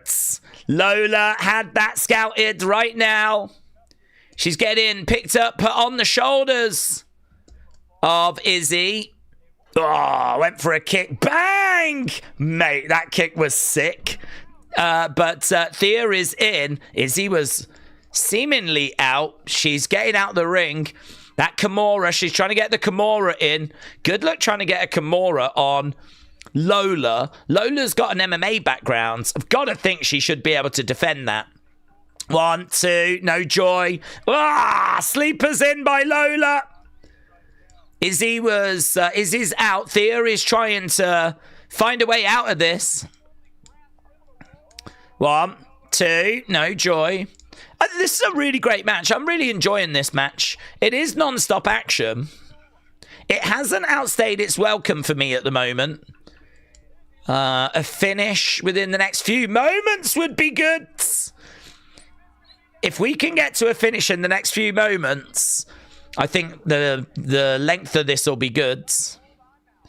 Right now, Izzy kicking out at Thea. Lola on the outsides. I'm definitely in finish area. Here's Kalani. Kalani comes down. She starts beating up on Lola. Kick coming in there by Kalani. Nice. Using a ladder. Smashing it into the arm of Lola. That's going to take Lola out of this. Really her is what her top says. Roll up by Thea. 1, 2. Kick out by Izzy. Big boot there by Izzy. No joy. She's going to go for this Kimura. She's really got it in, Izzy, though. She's teasing that she's going to tap. I don't think she's going to. People are saying tap. She's getting real close to the ropes. She goes over to the ropes. Yeah. She just manages to survive. Picking her up. Driving her down. That might do it. 1, 2, 3. I think that was really fun. Good. I don't think it outstayed its welcome. It ended around the time I was looking for it to end. Non-stop action. Criticism of those matches is I've seen a few of those matches and they just seem to go on too long. Like, could have done with it ending earlier, but that one I didn't feel that way. Wasn't perfect. There was definitely some moments in there that I would have changed.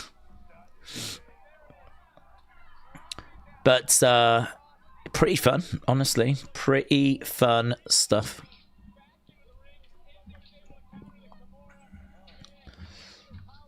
So it is a win.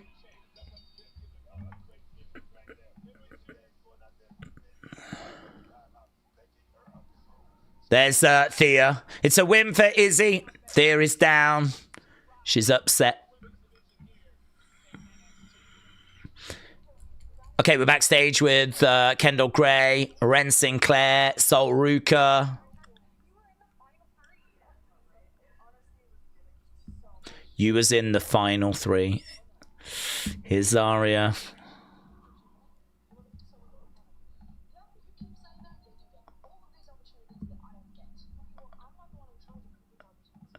You are getting opportunities I'm not getting.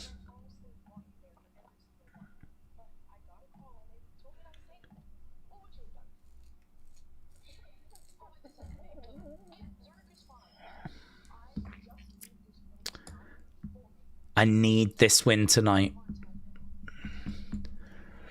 Ooh, Zaruka's fine, but I need this win tonight for me. Here's Tony. Good open. Really fun open. Here is Tony. He's going to explain his actions. Hopefully he tells us where Ava's gone as well. Izzy's attire reminded me of a Dexter theme, says me names. It's over, Daze, said Suzanne. You think that's it for Zaruka? You think that's it? That was the weakest powerbomb, said Wrestle Rants. Yeah, not a perfect match. Certainly, I think there's elements in there I would change. But I like the pace of it. It was a fun open. I thought there was some good moments in it. And I am sports entertained. Adverts. Tony D reminds me of Robert De Niro, said Dominic. Liv Morgan sucks, says Benjamin. Good solid match, but not great, says Ninja. Zarya is eating an accidental soul snatcher. She's going to take that pin, said Jay Horrocks. She is going to flip if that happens. She is going to flip. She needs this win. Is this it? Are we finally going to pull the trigger? God, I hope so. It's been so long. Zarya is getting on my nerves. Sounds bitter and jealous when she should be happy for her friend. Well, I think she'll be the heel, won't she? I think she'll be the heel. That's what I'd be expecting. Alex said, what do we think of this year's Mania logo? I'm curious to when the Stand and Deliver logo for this year will be revealed. I really love this year's Mania logo. I think it's really different and a bit edgy. I think it's quite brave, actually, for it to... I say brave. It's not that brave. It's not like serving your country and going to war brave. But it's different, shall we say, for it to be black and white. And for it to have more detail on it. And it's got a bit more of a sort of street kind of graffiti art vibe to it. I really like it. I think it's a cool logo. So I am a fan. Before, we've just seen sort of like shapes and it's a WrestleMania. There's been a few times where it's had a bit of a pattern design or there's been something in there. But, you know, we've had like, for Florida, it was like a sun. And for New Orleans, it was kind of like a Mardi Gras shape. It wasn't really anything that distinctive. It was just gave you a feel. To be honest, this probably doesn't fit Las Vegas. I mean, if we were doing Brooklyn or we were doing like New York, if we were going to be in Madison Square Garden, then this would probably fit better. I don't know that it screams Vegas. Vegas is show and color. So I mean, maybe you could criticize the connection of the logo to where we're going to be. But as a logo in isolation, I actually quite like it personally. But to each their own, isn't it? Some people might look at it and say, oh, it's boring. It's black and white, dull. Well, I like it. Something different. Who's the favourite to win the ladder match tonight? I don't know who the outright favourite would be, but I mean, the two favourites would be either Ricky or Joe Hendry. They're the two established names. They're the two names that get the biggest reactions. They're the two most credible names in it. You know, below that, you've got a lot of new faces like Shiloh, Keanu, Carver, Sean Legacy, Jackson Drake. You know, you've got a lot of new faces around. Dion Lennox is not new, but I mean, he's not the same level as Joe Hendry, is he? I mean, he doesn't come out and the crowd don't go crazy.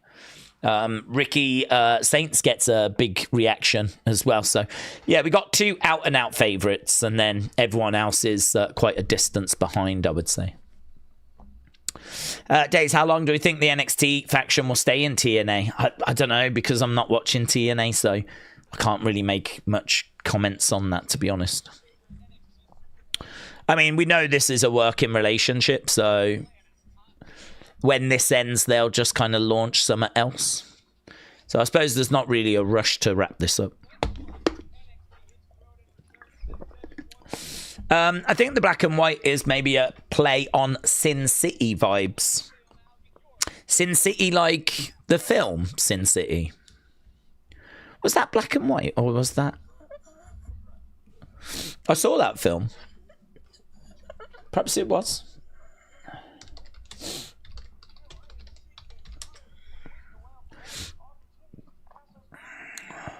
Oh, yeah.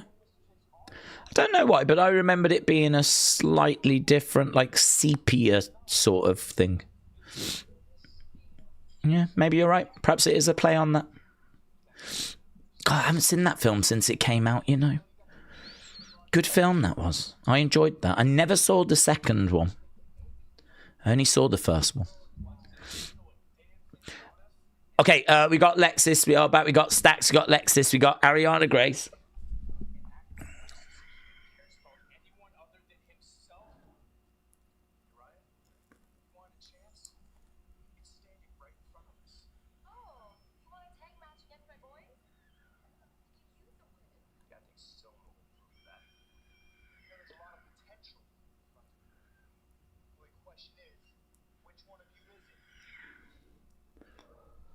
Okay, so it looks like we're leading to a tag match.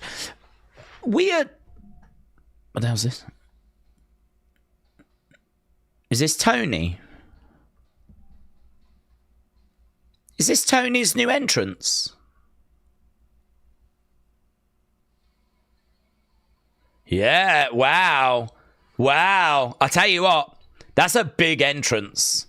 That really feels like a big star has just come walking out. So, like, I always feel like with entrance music, one of the first tests is when you hear it, does it feel like the arrival of someone big? Does it feel like someone that you need to be paying attention to? And one of the criticisms of Def Rebel themes is the answer to that is normally no. Normally it's just generic and it doesn't feel that big or special. This feels big.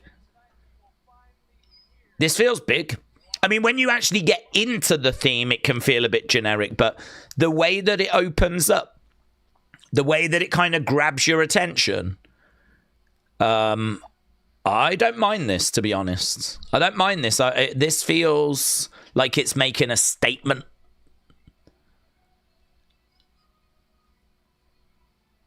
Yeah, they've worked a lot on this presentation.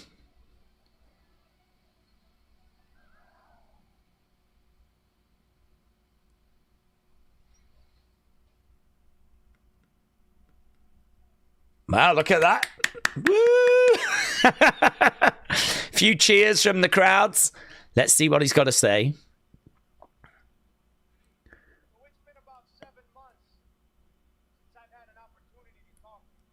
Yeah, where have you been, Tony?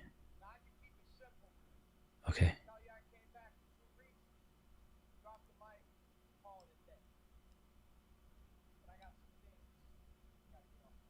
Oh. He's got to get some stuff. He's got to get some stuff off his chest. Tony wants to see everyone.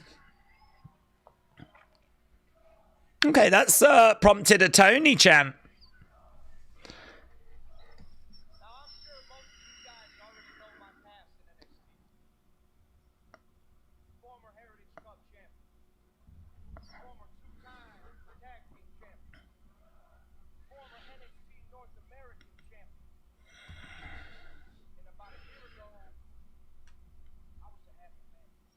He was happy about a year ago.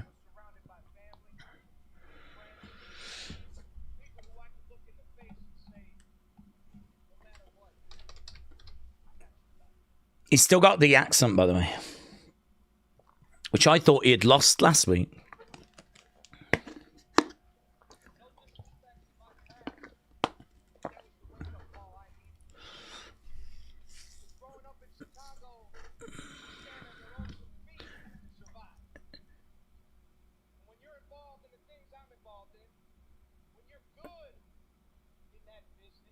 He reminds me so much of Bron Breakker with his promos.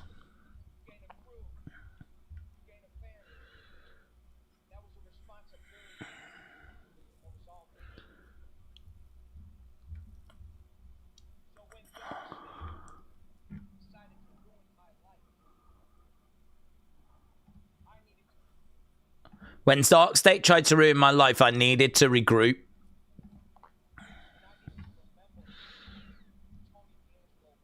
I needed to remember who Tony D'Angelo was.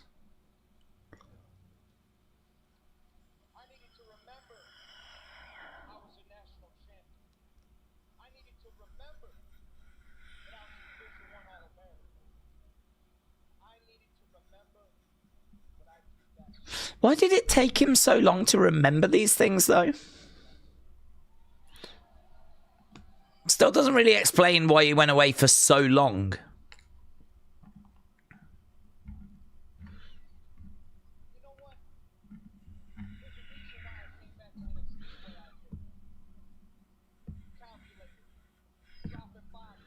There's a reason why I came back the way I did.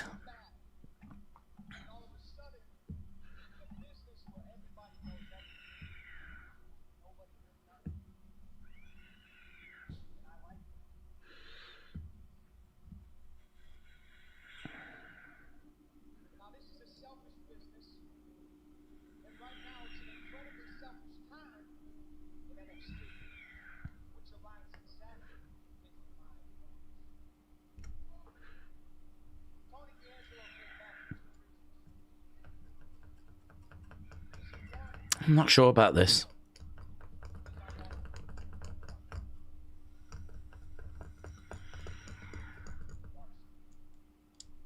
He mentions Dark State.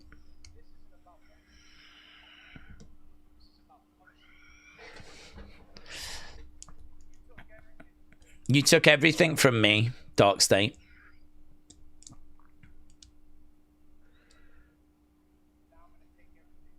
So I'm going to take everything from you.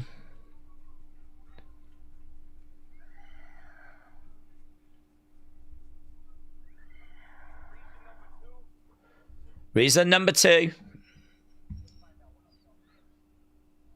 Oh, you'll find out. I'm not crazy about that. I'm not crazy about that because he just said the reason why I came back and I was standing in the shadows and appearing in the background is because in a business where everyone knows what's happening, people didn't know what I was doing. And it's like, yeah, that's good.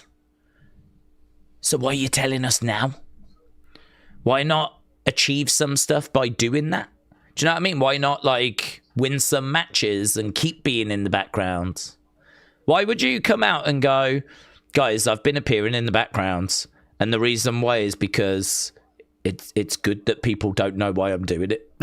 That's the reason why I'm doing it. It's like, okay. So are you going to keep doing it? Because if you keep doing it, we know why you're doing it now. Wouldn't it have been better to have just kept doing it? Winning matches and building that mystery rather than coming out and telling us.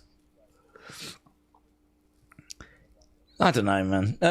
We've waited a while for answers there, and that did not blow me away. I mean, he's just said, Dark State, you've took everything from me, I'm coming for you. Why not just go after him? Why tell them? Why not just... Oh, I don't know. Whatever. I'm sure people loved it somewhere. Okay, we got Shiloh. He's talking about the ladder match tonight. I like his entrance, though. I like his entrance music. I'll give him props for that. Okay, what the hell's this? Is this more new music? Ah! LeFleur is here.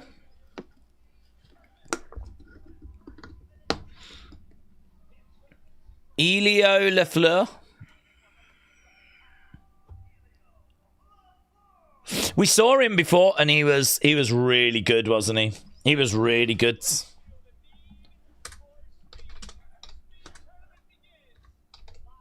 There's a speed tournament.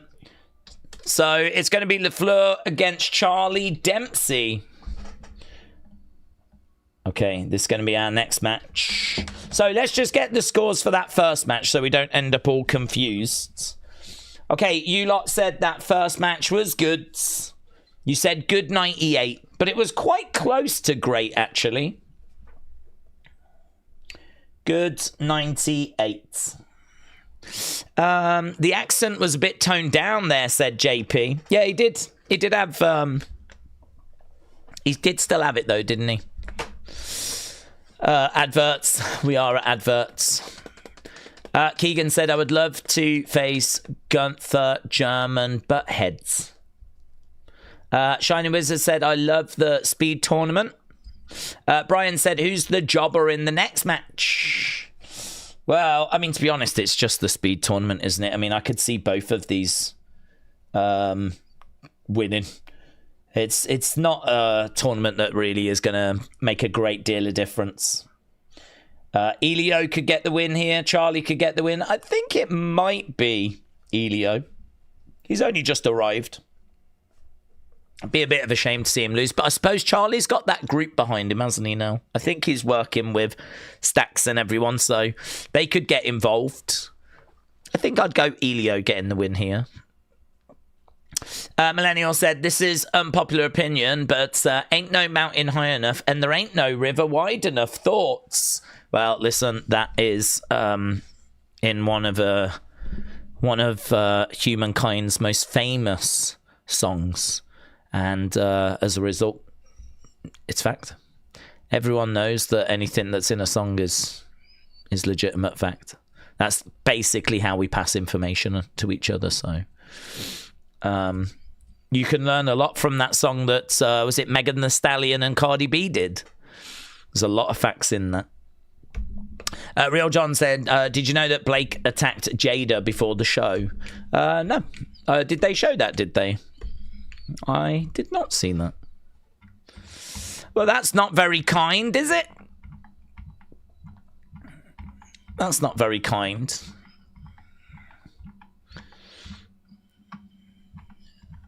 I've not seen any footage of that yet. Jared said, who waited months to hear from Tony? And we get that. Well, I think what you just got is going to divide opinion, like most things in wrestling. I don't think the delivery of it was bad, but I do question the content and why he delivered the words he delivered. But the delivery of it was fine. So, yeah, we'll see. We'll see where it goes. He has set his sights on Dark State. And he's let them know that they took everything from him. And so he is going to take everything from them. To be honest, there's not much to take. I think they've got the tag titles at the moment. Other than that, I don't know what, their clothes? I'm not sure. What else can you take? Who's the guy that approached Tony? Don't know. Don't know. I don't even know if we're ever going to reference that. That would have been nice to have found out. Okay. We are back from commercial break. I like the opening match. I feel like that finished about 15, 20 minutes ago. Oh, here's Jasper Troy.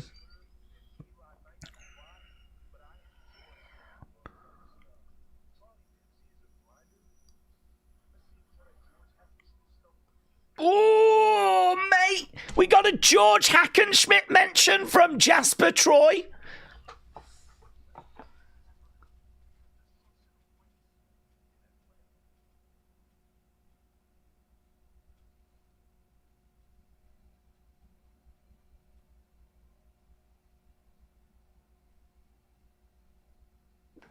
That's really interesting. That's really interesting. Why would you mention George Hackenschmidt?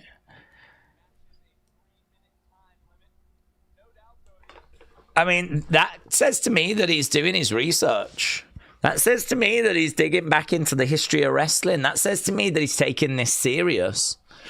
He just said to Charlie Dempsey, let's see how that George Hackenschmidt stuff goes with me, shall we? Mate, George Hackenschmidt would destroy Jasper Troy. Right now, we've got Elio LaFleur against Charlie Dempsey. Charlie Dempsey backslides, manages to kick out. This thing's only 3 minutes. Another backslide there by Dempsey. Bridges, oh, look at that. I mean, geez, that probably should have been a 3, actually, because Elio really struggled to kick out of that pin. Oh, lovely. Yeah, nice twisted net breaker as Charlie Dempsey regroups on the outside. Elio is really fun to watch. And the good thing about speed matches, there is a good thing, is they're so short and quick that you have to really be paying attention. First minute has gone. Nice bridge there by Charlie. Kick out by Elio. Right now, kick of the ropes there, Charlie Dempsey. There is Ricky. Ricky is watching him.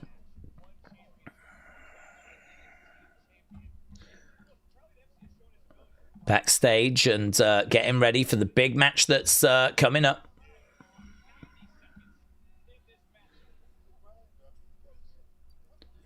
Big shot coming in there by Charlie.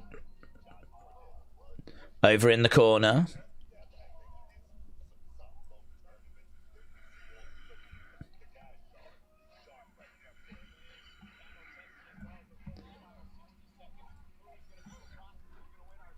Okay, minutes go. Elio on the outside. Big boot. He's going up. Top rope. Gets caught there by Charlie. Comes crashing down. On that rope. 50-odd seconds to go. He's looking to drag him over in the middle. 1, 2. And another big kick coming in. Elio, knee to the side of the heads. 30 seconds. It's not enough time, is it really? 1, 2. Kick out by Elio. I don't really think either of these should be getting beaten within this time. Elio against the ropes. Oh, lovely work, though. That was great. 1, 2. And Elio gets it. Elio gets it.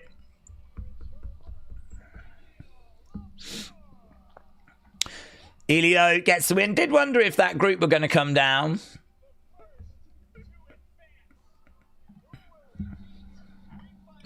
Who will he meet?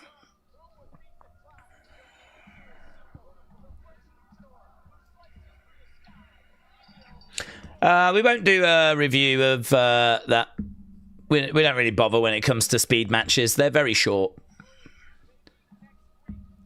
Okay, so it's going to be Briggs against Knight next week. The winner will go on to face Elio. It's not good being Charlie Dempsey, is it?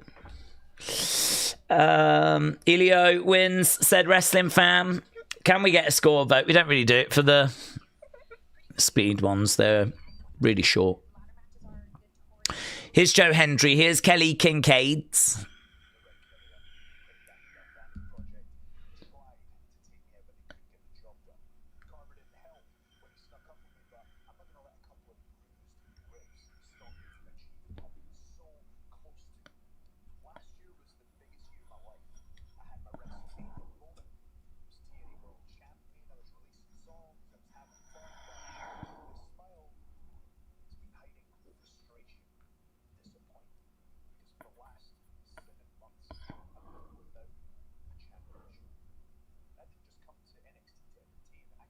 I didn't just come here to entertain.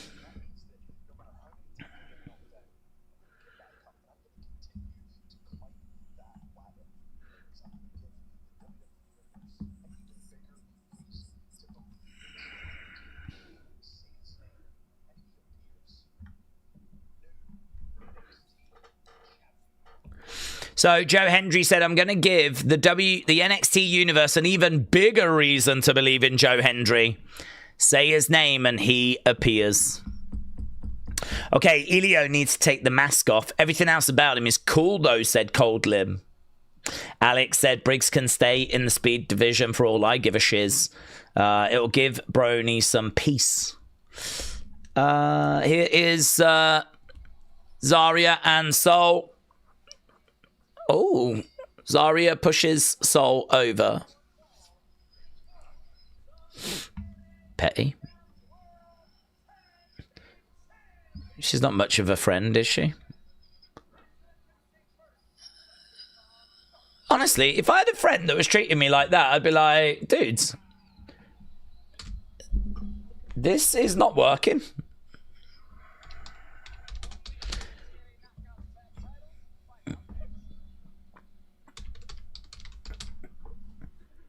Can we either get on the same page or maybe we need to go separate ways? Because I'm telling you, you're going to turn on me. You are very close to snapping. I can see it. Everyone can see it. Soul and Zarya have been beefing this whole entrance, said Wrestling Fan. Daze, Drew, Cody had multiple matches in recent past. Why are they still doing the same repetitive match for Mania? Why don't they do something else like Cody and Randy?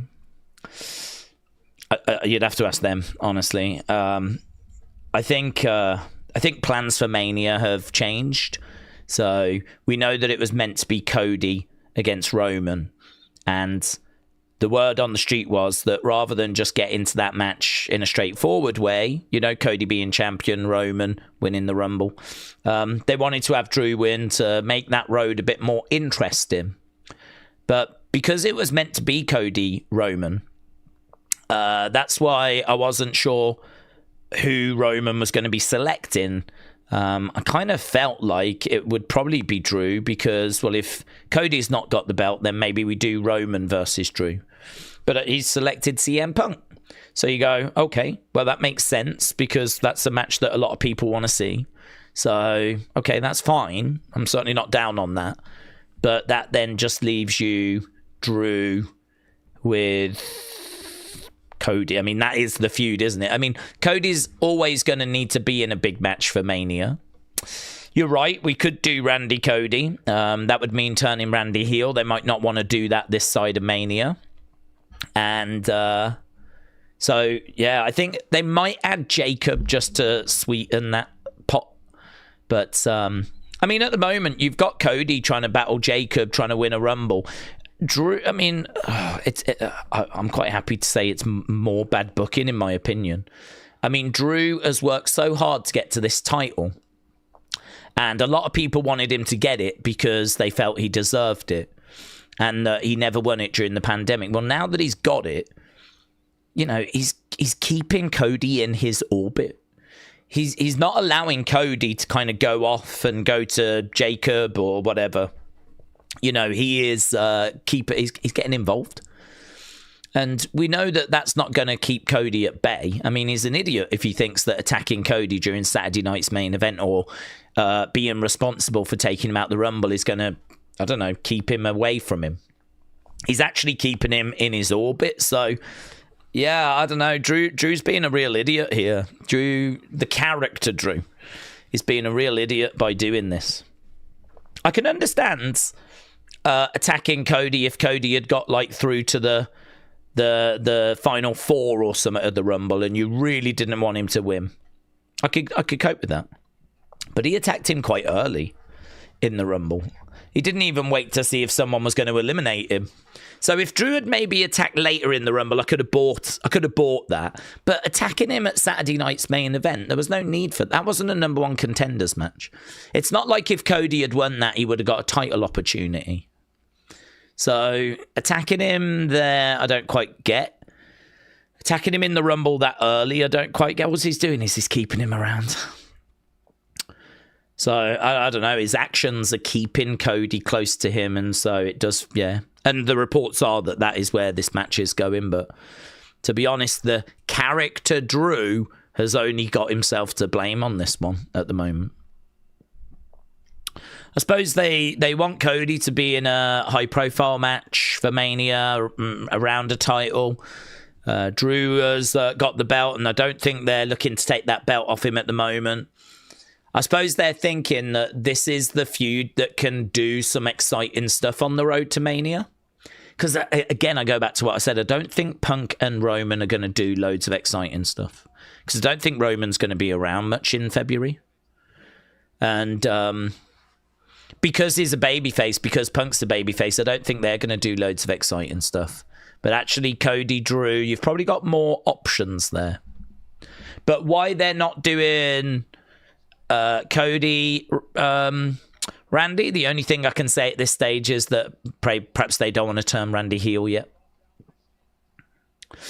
Cody, Drew, Gunther, night one. I know Gunther's not on SmackDown, but we need a three-way because Cody, Drew would be too dull. Well, they're saying it would be Jacob that would be that third person if that is where it goes. But I don't know. Perhaps you do Jacob, Randy, and then that would free it up for kind of Gunther to get in the mix. I wouldn't be down on that. I would want Gunther to win that though. Drew is like a night at Amsterdam's red light neighborhood. Great hour with a beautiful girl. You enjoy the moment, but then after that, you forget the whole thing happened, said Millennial. Robert said, I think Cody as a heel isn't bad. He's a good heel, but we got used to him being a face, says Robert. We're back. We are back. Daze, the NXT Rumble package. Hobbs is in the video. Yeah, and lots of people in the video. It's a Rumble video package. How empty was that stadium? Not very. People think it's empty, but it wasn't. It was because the lights made it look empty, but it was actually quite full. 25,000, I think, is what was reported. Okay, here's the Elegance brand.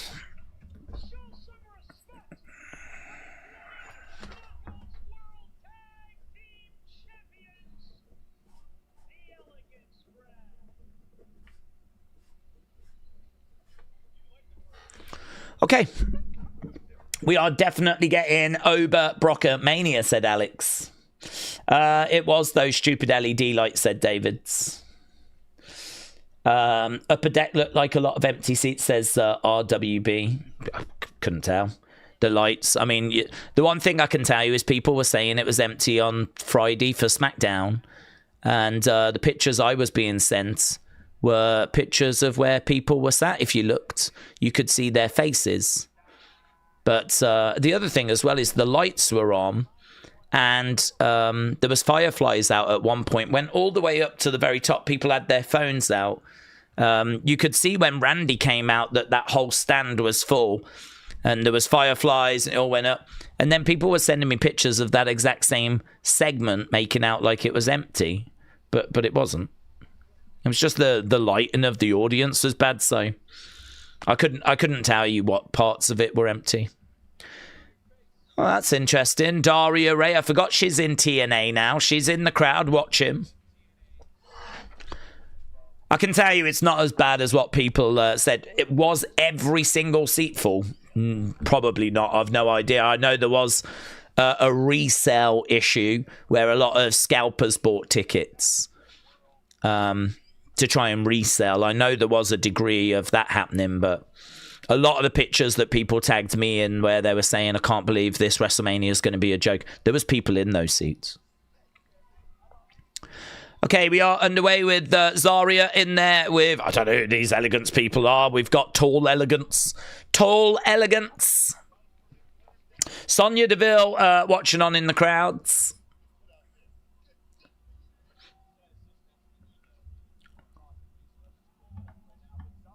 Going over against the ropes. Big boot there by Zarya. Sol Ruka comes in. She lands on Tall Elegance. The pin, kick out, shoulder up. Sol Ruka. Okay, we're 53 minutes in right now. Super kick coming in. Sol Ruka. Tall Elegance. That's a nice kick to the midsection. Small Elegance has been tagged in. Tiny Elegance. Mini Elegance. Mini Elegance and Maxi Elegance. Here's Maxi.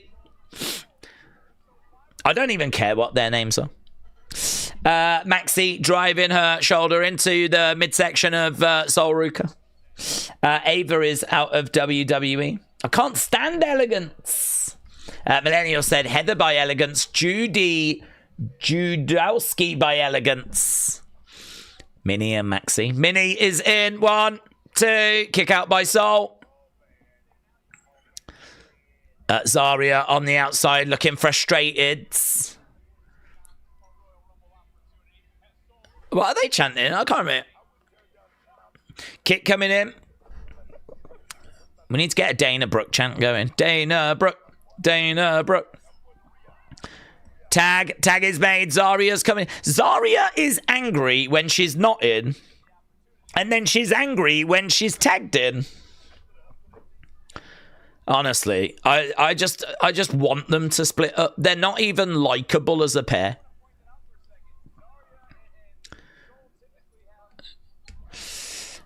Zarya colliding over into Mini Elegance, looking for the suplex. Boom, gets it. Picking her up and bang. Mini goes down. Zarya's having a wardrobe issue. Is she? I didn't see. Ah. Stomps her down, grabs her. Oh yeah, she is. She just had to do a little bit of a zip-up job there as she picks up Mini. Oh. Zarya is caught in the corner. Sol Ruka goes down. Mini tags in Maxi. Maxi's in. Big boot.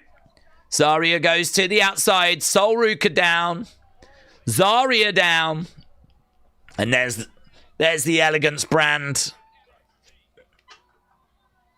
They're all celebrating being elegant. Winners! Yes. Yes. So we're at commercial break. The way Zarya's acting, it's definitely going to happen tonight. This is way overdue, said Wrestle Rants. Minnie is being completely dwarfed by the rest of the girls, said Millennial. The manager of Elegance is weird, said Suzanne. He is strange. I'm not sure what his title is. Consigliere or something, I'm not sure. Going over in the corner. Goes Zarya. So we are at commercial break, but obviously the action is continuing. Daze, people are excited for who's going to win that NXT title. I'm also excited. And the new general manager. But I'm excited for what Carmen's next adventure is. Yes, Benny. Yes. Well, we're about 35 minutes from finding out. Carmen never joins us for the first hour and a half, and I don't know why. Perhaps he's just got it. Perhaps he's just figured it out that there's no point watching wrestling for the majority of the show. Just watch the main event. Normally the big stuff happens at the end. Perhaps he's the smartest one out of all of us. Perhaps we idiots are here for the whole show and hours before. He just rocks in at the end, catches the important stuff. Is like, see you next week. Carmen live, man. Honestly, I'm telling you. Einstein level genius. Maxi going for the cover. I'd love to see Roman become the undisputed champion. The first one, the one that Drew has, said Keegan. Dub B said Carmen is 5 cans shy of a 6-pack. Love that guy. He's a pure, good, honest soul, isn't he? He knows what he likes. He likes his Hammond, Indiana wrestling. And nothing but respect. He's probably single-handedly keeping that scene alive, to be honest. I mean, if he talks to us about that as much as he does, and he speaks about it every flipping week, imagine the conversations he must have with the wrestlers that work there. Could you imagine if you went up to one of them wrestlers, just mentioned his name? I bet immediately they would go, I know Carmen. Yeah, I know Carmen live. Back elbow there by Zarya. Moves out the way. She's looking to make the tag, but she doesn't bother because these two aren't friends. Back elbow there by Zarya. We know Daze is elegance. Yeah, Daze by elegance. Zarya gets taken down by Minnie. Boo. Can you blame Zarya? Yes. Those TNA Knockouts titles just being shown on a plinth. They're there for the taking. Tag being made.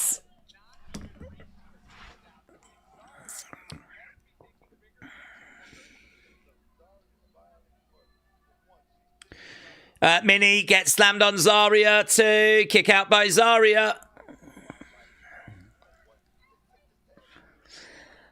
I don't even want either of these teams to win, you know. I think Zaruka are so broken there, and they've become unlikable as a result. I don't like them. They don't deserve to win when they're acting like children. But then, like, Minnie and Maxi from the Elegance brand, I don't know them. So, I don't know. Who am I rooting for? The flipping referee. Look, she rolls through. She goes over to the corner. She still won't tag. Oh, God. Oh, God. I hope they lose. I'm Team Elegance. I'm Team Dana Brooke. Dana Brooke. I'm on Dana Brooke's team. Actually, secretly, I think I was on Dana Brooke's team from the beginning.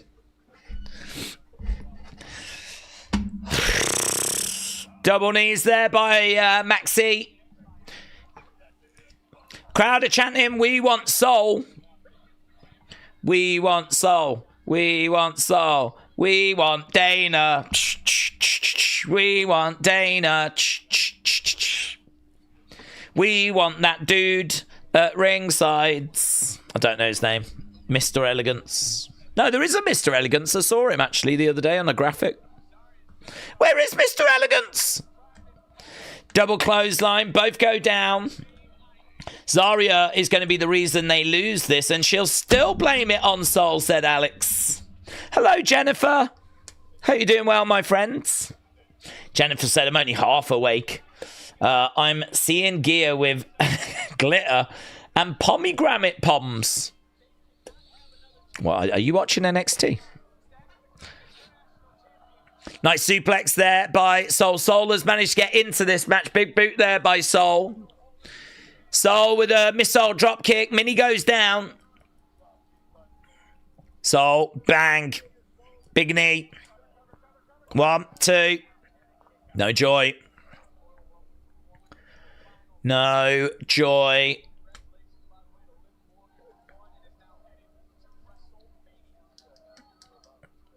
Soul is talking to Zarya on the outside. Soul is going over, grabbing Minnie. Roll up to kick out. Getting up round the back. Against the ropes. Tag being made. No joy. Soul on her feet. Soul against the ropes. Kick there by Maxi.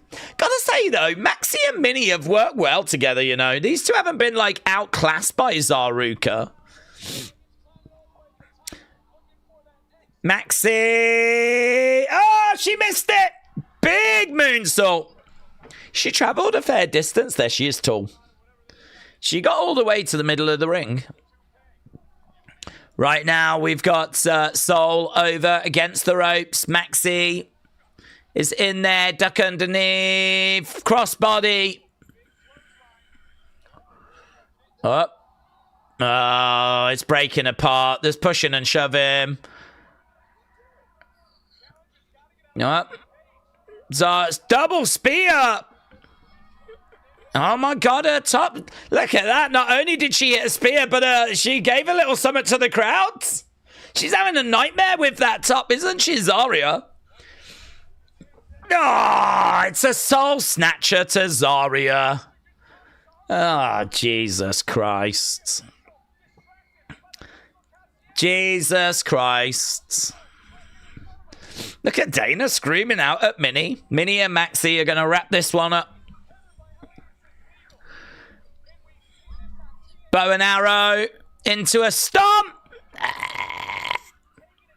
Going for the cover. 1, 2, 3. There we go. It's a win for the Elegance people. And the bigger question is this the moment it falls apart? Is this the moment that it falls apart? Is this falling apart now? You just had your soul snatched. So are you gonna snap? Please snap. Because I don't need whatever this thing is. I don't need this carrying on. She saw. She saw. She knows what she did. I ain't buying that. Here we go. Here we go. Okay, Zaria's come out. I'm not interested in looking at the flipping Elegance brand. Who gives a flip? Go back to the ring. Okay, there we go. I'm sorry, says Soul. Jeez. We ain't done it. Oh, God. Does that mean we got to carry on with this absolute sham of a marriage? It's a loveless relationship. Just end it. Bro, it's over. It's over, bro. She don't like you no more. She's cheated on you. It's over.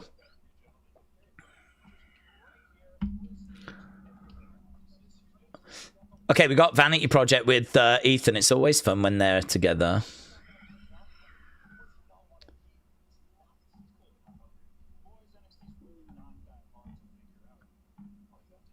NXT is not hard to figure out.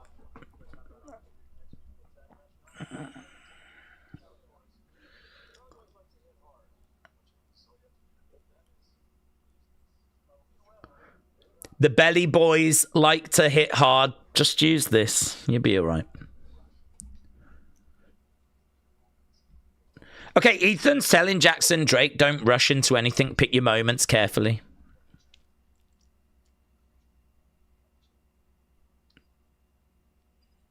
That's pretty good, actually. I like Ethan giving him advice. Did you see Sean posting about AJ on Fightful? It's interesting. No, I haven't. No. Is that now? Let's have a look and see what has been said. Okay. It says what we know about AJ is dropped 2 hours ago. Oh, God, it's long.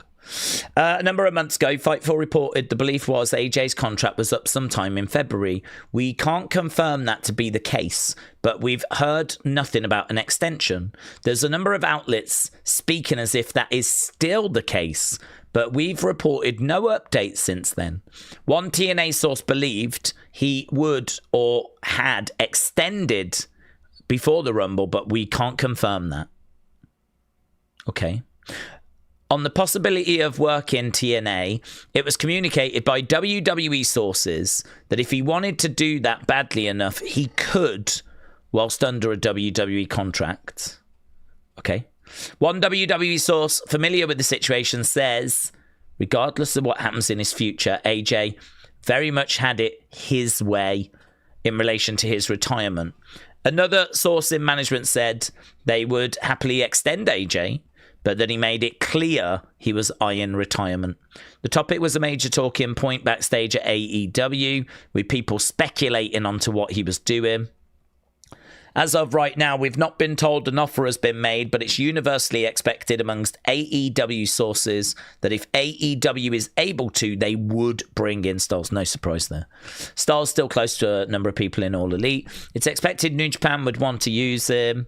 One source close to AJ said they knew Styles in ring was ending at the Rumble, but they weren't sure what he was going to do next. It was communicated by that source that AJ will do what he wants to, regardless of money, because he's in a position to do so. It's not much of an update, is it?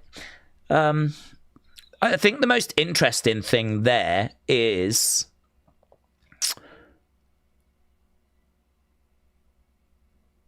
the one TNA source believed he would or had extended his contract before the Rumble. So that's the most interesting part. So everything went the way that he wants. We don't know what's happening with his contract. AEW would be interested, but no offer has been made. All of that I think we knew already. I think the most interesting thing there is that one TNA source believes that he would or had extended his contract before the Royal Rumble, but there's no confirmation of that. New Japan would be interested as well. Yeah, I could believe that. So it went the way Styles wanted it to go, and no one knows what's happening. I agree. It's interesting. It's a nice, here's everything you need to know in one place type post. Here's what Fightful is saying on the 3rd of February. Here's everything we know right now. I mean, it's very good in that regard. But I don't know that it's taught us anything new other than his contract ended and no one knows what's happening. Okay. Worth a read. Jared said, in August, we'll still be doing turns. I know. At this point, by the time Zarya and Soul split up, no one's going to give it a single F. I don't give a single F now. I've stopped giving Fs. To be honest, you remember when they had Zarya spear or tried to spear Soul, but she ended up Soul moving out the way and she ended up spearing Thea instead. That, to me, was the turn. I mean, she lost it. And we just sort of moved past that. This has been dragged out way too long. It doesn't even feel like it's a mystery that it's going to happen. I tell you what might save it. Have Soul turn on Zarya. It feels so obvious that Zarya is off with Soul. Perhaps the twist will be that it's Soul that actually turns on Zarya. But, I mean, if it's going to be Zarya turning on Soul, I'm long past giving a flip. I'm long past caring. Okay, we're 10 minutes into the second hour. Let's end this poll. 61, 22, 9, and 8. That's good. 91. Here's that footage. Jada Parker. There's Miss Parker. Jada Parker. Here's Blake Monroe. Bang. Into the edge of that match stand. Blake Monroe unloading on Jada Parker. Jada Parker. Here's the glamour. So Blake Jada feuds.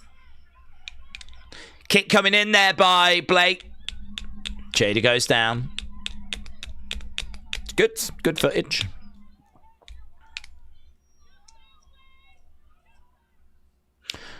Okay, we're about to get... Oh, there's the belt above the ring. It's probably been there all along, but I'm only just noticing it. Okay, we got Stax and we got Lexis. They're in there with... Is this even Chase U still? I don't know if they're called Chase U anymore. Andre Chase is out there.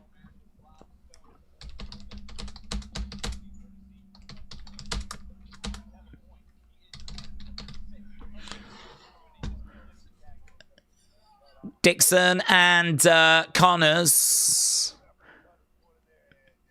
Yeah, he does have Chase U on his knee pads. So perhaps it is still Chase U. And Andre Chase is still out there. But they were just starting to get a little bit like, not interested in being in this group anymore.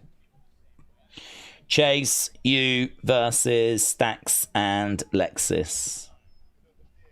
Okay, we've got about 50 minutes to go. If you are just joining us or you've been with us all throughout this show, I think it's been a bit of a mixed bag so far for me. I think there's been some stuff in there that's been pretty fun. Probably most notably the opening match has been my favourite part. And we've had, a bit of a mixed bag since. Some good moments, some moments that, debatable. But it's all about that main event, isn't it? We're going to be crowning a new NXT champ. And that is going to be very exciting. I'm not invested in Chase U, said Jay Horrocks at all. Bring back Riley Osborne and Duke Hudson. It was better when it was them. I agree. Seeb said, if the ratings go down for NXT, do we think they could go back to an hour? Well, the WWE won't want to. It'll come down to whether the network will make them do that. But I don't think they can do that whilst they're under the current agreement. The current agreement is for a 2-hour show, and they are getting paid for a 2-hour show.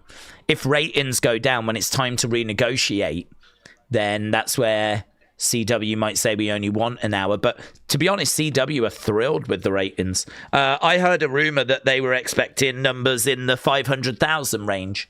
Consistently, NXT has been in the 600,000 range. So even if it goes down to the 500,000 range, that's still only where CW thought it would be. Everything they've had has just been an absolute dream come true.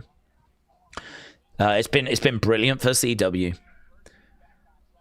So, I mean, obviously we're entering a period now where we have got to try and regrow or reboost or build up that men's division a little. But, you know, we've got Ethan Page, Ricky. Obviously, we're trying to present Tony in a bigger way. We've got a lot of new talent that we're going to showcase in that match tonight. So we've got some names in there as well. I think they've got real high... Oh, my God, that chop that was blooming out. Sounded like a shotgun. Jesus. Dixon. Dixon is up looking for a moonsault. Legs up there by Stack. Mate, that chop was flipping mental. Here's Lexis King. Shot to the back. Chase, shoot. Chase, shoot. Swinging net breaker by Lexis. And it is a win. It is a sweet, sweet dub for Lexis and Stacks. Flipping. Now, Chase, you can't buy a win. They can't even buy a win.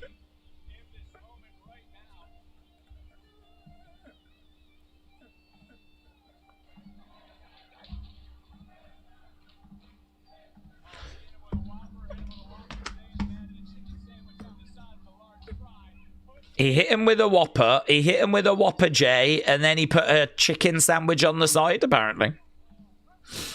I thought he had a move called the Whopper and the Whopper J. I was like, what? Feels like there's going to be a little moment here. I don't know if Dixon and... Yeah, he's walking. Connors might be walking away, and he might be going to join that group.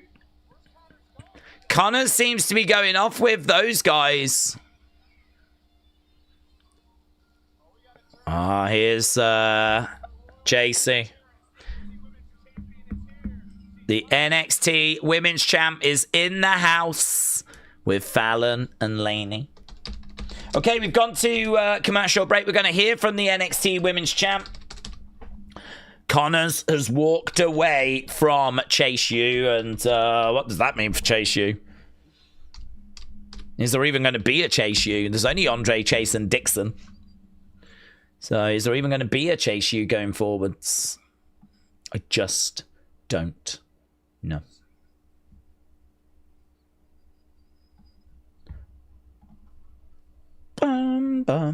Daze, do you think we'll see WWE go back and bring established names like Balor, Owens, Zayn to NXT? Or are WWE more interested in building athletes, creating their own stars? Well, I mean, Owens, Balor, Zayn, I think they would class them as their own stars. I know they came from the indie scene, but it wasn't like they were... well, Balor, I suppose, was New Japan. But I think WWE would still want to kind of class them as having been really trained in-house. And, you know, they've got that video, haven't they, of Balor saying he knew how to be a wrestler, but it was NXT that made me a superstar. We saw Balor go back in 2019, 2020 to NXT. I don't think they'd look to move him back now. But to be honest with you, first of all, Kevin Owens is injured, so he's out the picture. Sammy, they're doing big things with. I don't think he would go back. Balor, I think they're going to look to do big things with, so I don't think he would go back. But I think if there is anyone on the main roster that was not involved in anything creatively, like let's say The Miz, for example, I think you could absolutely move him down to NXT for a short time, just to add a little something extra to NXT, just whilst you're trying to build some stars up. I mean, we've done that before where like Dolph Ziggler went down and was in NXT for a little bit. Obviously, we moved Baron Corbin there, but that felt like we moved him not to boost NXT, more because he needed a repackage. But it still served the same purpose. You know, it still was an extra body for the men's division, someone that's got experience, someone that had been at WrestleMania and, you know, kind of been on massive shows. So, you know, he went back down. He was, you know, don't forget, he was in a tag team with Bron Breakker for a short time. The Wolf Dogs, I believe they were called. So I think there is something in moving someone back down there if they... just creatively, there's not anything going on for them at the main roster. You could use them in NXT just to boost. But you wouldn't... I don't think you'd put loads down there, because we do need to bring through Keanu, Carver. We do need to bring through Sean Legacy. We do need to bring through Jackson Drake. You know, we do have... That is primarily what NXT is for, is bringing this talent through. So, yeah, there is probably a chance to move someone down. But I don't know how urgent it is at this stage. I mean, we'll have to see how the ratings are over the next, you know, few weeks, kind of what it looks like. If it really is a case that things are not looking good, then maybe a little bit of star power from the main roster would be useful. Who that would be, I don't know, because it would depend who is available. Miz as GM for NXT, said Shining Wizards. Don't know if he's looking to wrap it up, to be honest. I mean, I think if you're going to do that role, you're probably not doing that and wrestling on the main roster. Legacy, my legacy. How long we got? 40 minutes. Are we going to just get to this main event, are we? Well, we got Fatal Influence first, haven't we? Fatal Influence, and then it will be main event.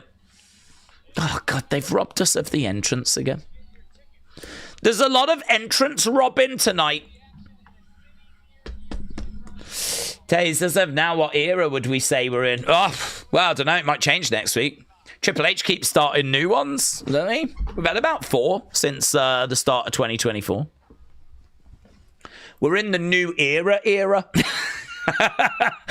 Where every week we're having a new era.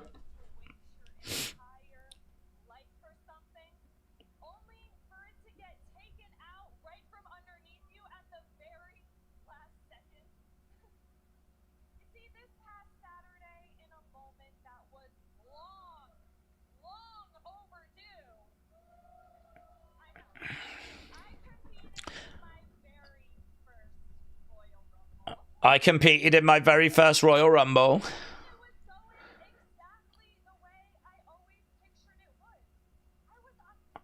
I was on fire. I was killing it.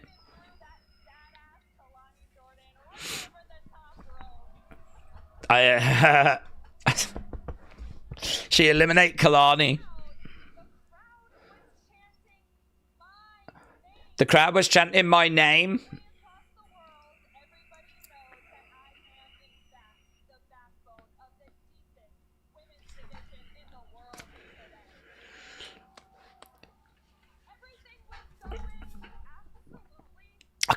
I don't even know who eliminated her. I feel like she's about to tell me. Until Sol Ruka snuck up behind me. Ah, it was Sol Ruka.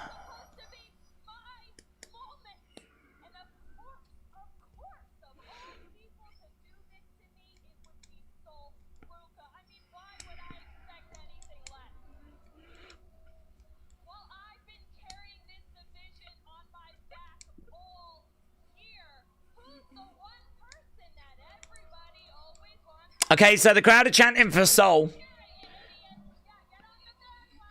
Yeah. Get on the bandwagon, people, like the fickle people that you are. Again, JC not allowing the crowd chant to derail her. She's not trying to steamroll her way through it. She pauses her promo, interacts with the crowd, goes back to the promo.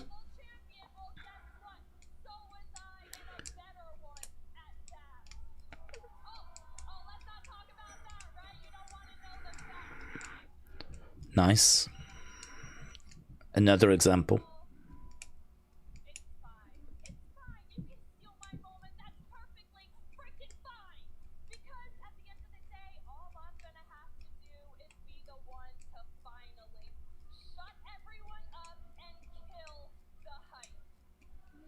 I'm going to have to be the one that's going to shut... All right, she wants to shut up... Okay, here's Zarya.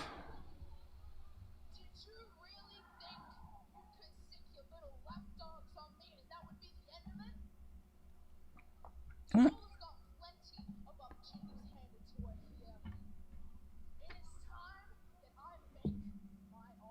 Zarya said it's time I make my own opportunities. Zarya is stepping up to... Okay, Zarya's stepping up.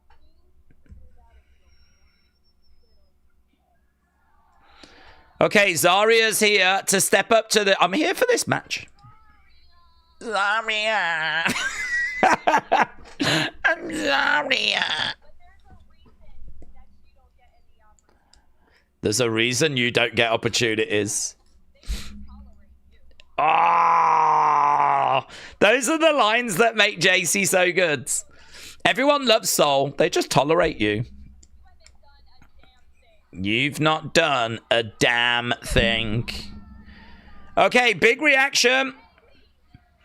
Ah, big reaction for Kendall, and that was a great pop for Kendall.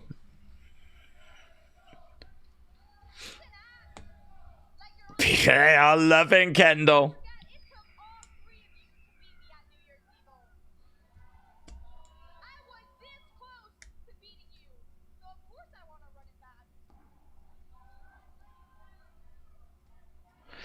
Okay, Kendall, get in the ring with Ren. Give Ren a chance. Ren's like, well, you know, yeah. I'd be down for that.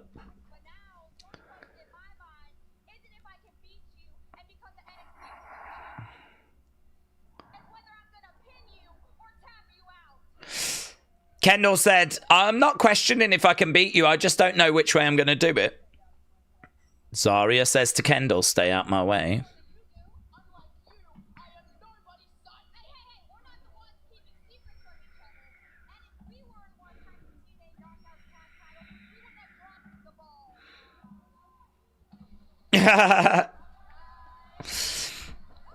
If we had a shot for the NXT, for the TNA Knockouts tag titles, we wouldn't have dropped the ball. Here's Soul. Okay, this might be the turn, said Matteo. It could be. It could be. This could be the moment. We might have just saved it for this moment right here. Oh my God, Soul, you're not helping. Oh, they're still bickering.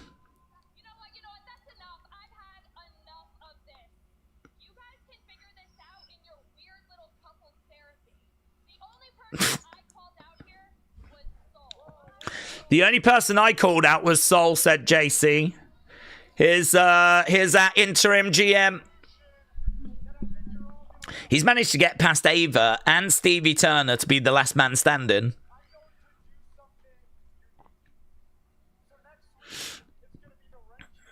Ren QCC versus Haruka.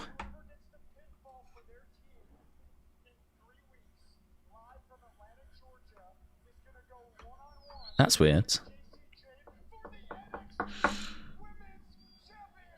That's weird, isn't it? What a weird match. What a weird match you've just booked. Ava's gone, but her creative is not to be forgotten. We're going to do a tag match, and whoever gets the pin gets a singles title opportunity.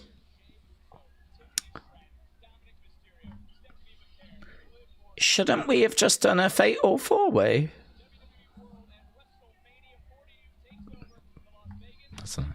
I don't know. I just don't know anymore. I don't know. I don't care. I just want this flipping NXT Championship match. I just want Zaruka to split up. And I just want this flipping match.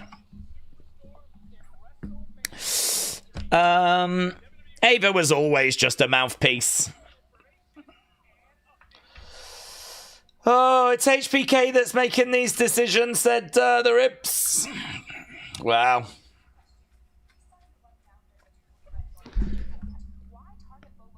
Okay, we got Kelly and we got Kalani.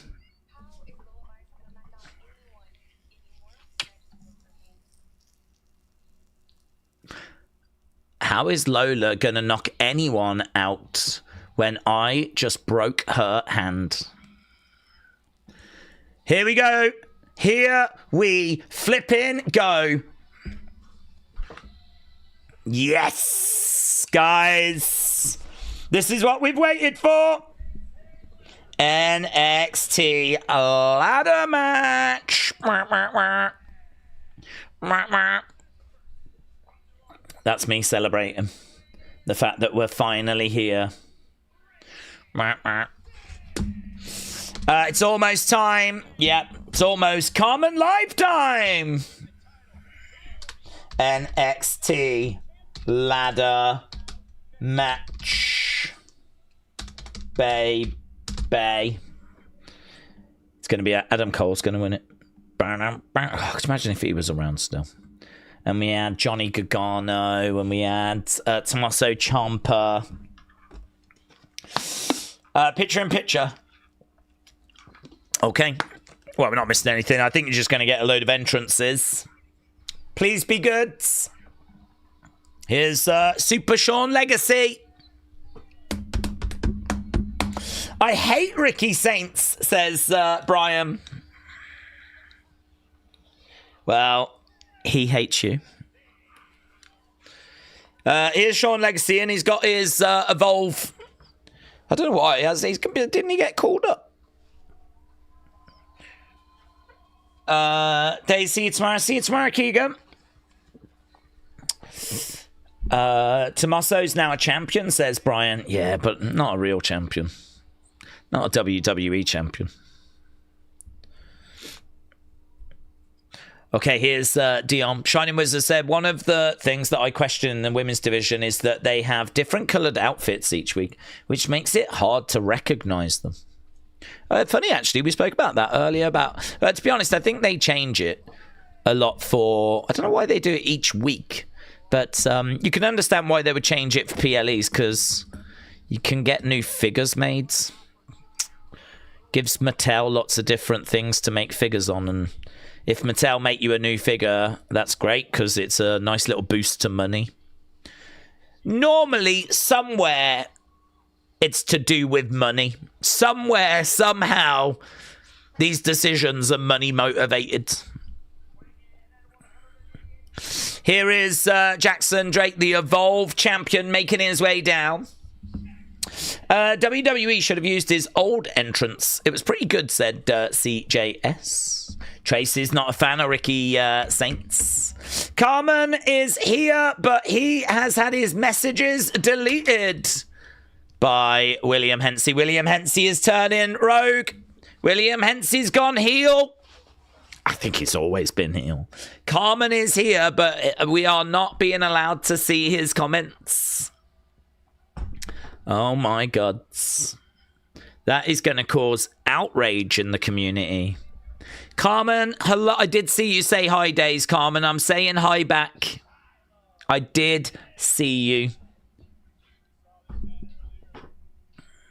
Carmen, I heard that wrestling in Hammond, Indiana is really rubbish. Have you got any thoughts on that, bud? Have you got any thoughts on that? I've just heard it's really rubbish. It's been getting worse in recent weeks. A lot of people saying 2026 a really bad year for Hammond, Indiana. Here's Keanu Carver. Is this new music for him? Okay, this is pretty good, actually. Daze, I agree. You can't even take the new system seriously. All of a sudden, it went from trying to get the most accurate data to now inflated numbers to imaginary viewers that might not even exist. I know. I just don't feel like I can get anything out of it. Okay.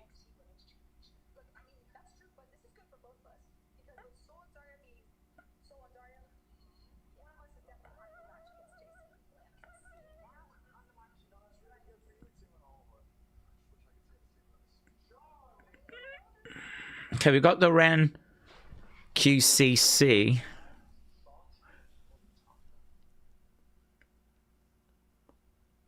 Is this it? Oh, that might be it, man. He might be... NQCC is maybe dead. Probably should be dead. Probably should be dead. I mean, they don't do any... I mean, he's just the token guy in that group now, isn't he? We're just looking at Madison Square Garden. Jada Parker, Blake Monroe, next week. Next week.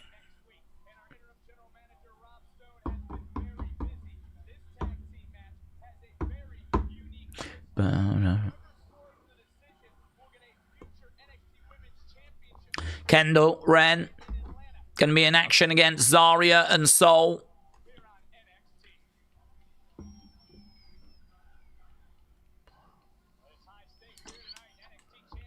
Okay, Shiloh's already in the ring. I didn't see him come down. Okay, here's Joe. Jim said, it's weird. NXT are just being formed when they have a stable in TNA. Don't know. Can't answer. I don't watch the TNA thing, so perhaps they're trying to make this group a bit more concrete. Trying to explain why they've come together.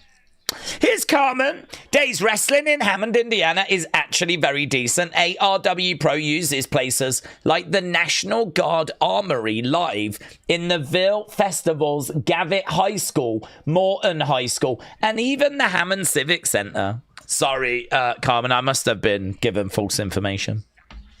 You know what those dirt sheets are like. It was probably like PW Insider or someone just told me some bad info.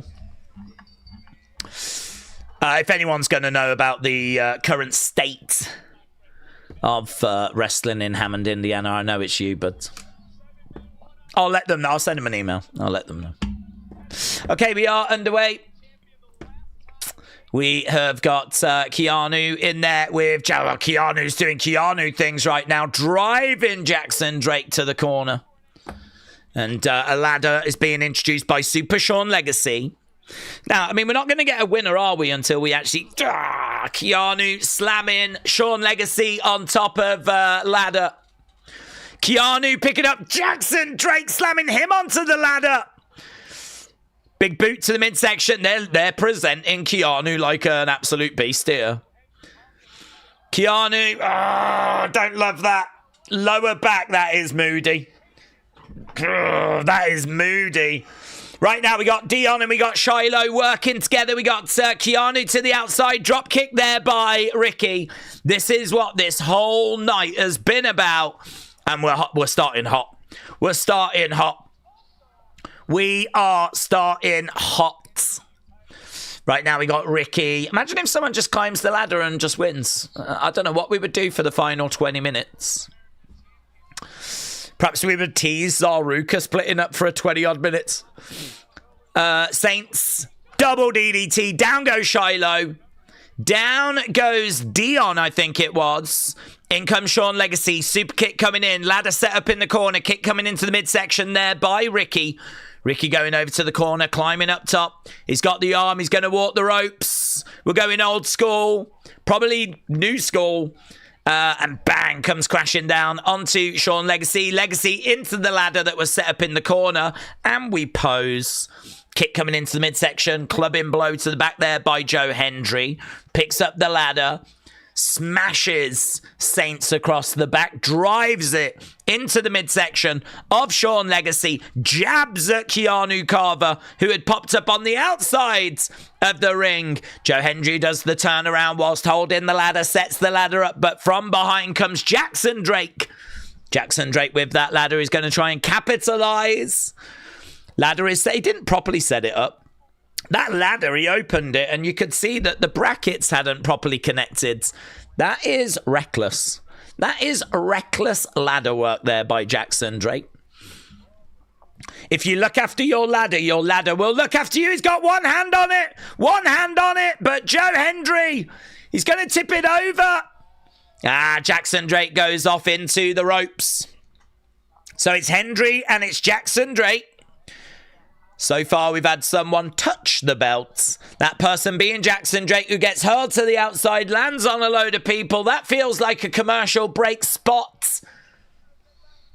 They're saying, get up that ladder. Yeah, get up the ladder, actually. That's a good shout.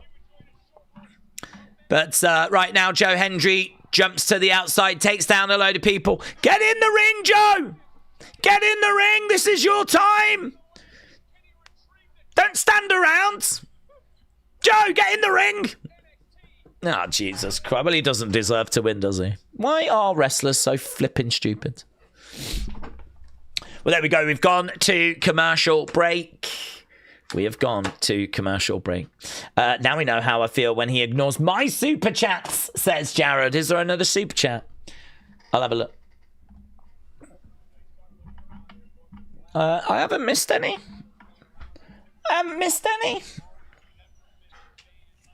Someone better send a super chat in so that I can ignore it now, because I've just been falsely accused. Here's Keanu Carver climbing up. Sean said traditionally babyfaces are good-natured, but they do lack common sense and are naive. Heels are cunning and devious and more intelligent. It's weird how dumb babyface characters get portrayed. It's flipping annoying, isn't it? I do feel like there's a lot of wrestling tropes.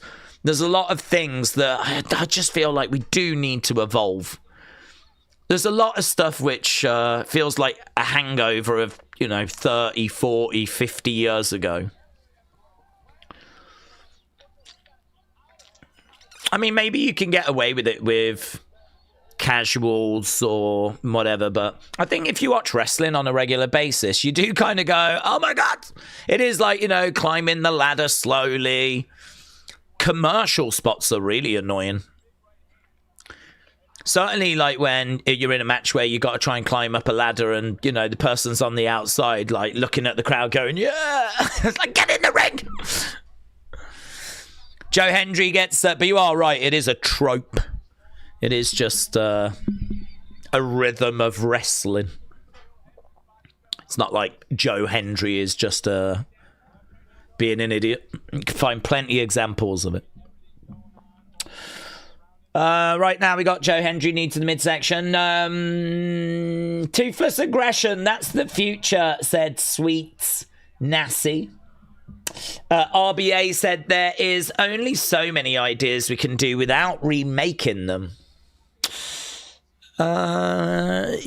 Maybe. I mean, I think that these are things that creative kind of go back to because they are just kind of like part of wrestling and they are largely accepted. Well, I do think there can be some evolution to some of those tropes, but that's a conversation for a different time. Could be a good video, actually. Different wrestling tropes, things that we do on a regular basis in wrestling that probably could do with being evolved.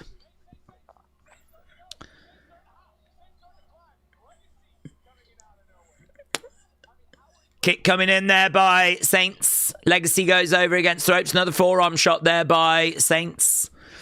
So we got some people back in the ring now. We're about to get back after 40-odd seconds. Big E was a moron when he defended at day one and didn't care so much about Pete. Yes, that's another one, Brony. That's a great one. I've used that example a few times. Big E that did absolutely nothing wrong got put in a triple threat.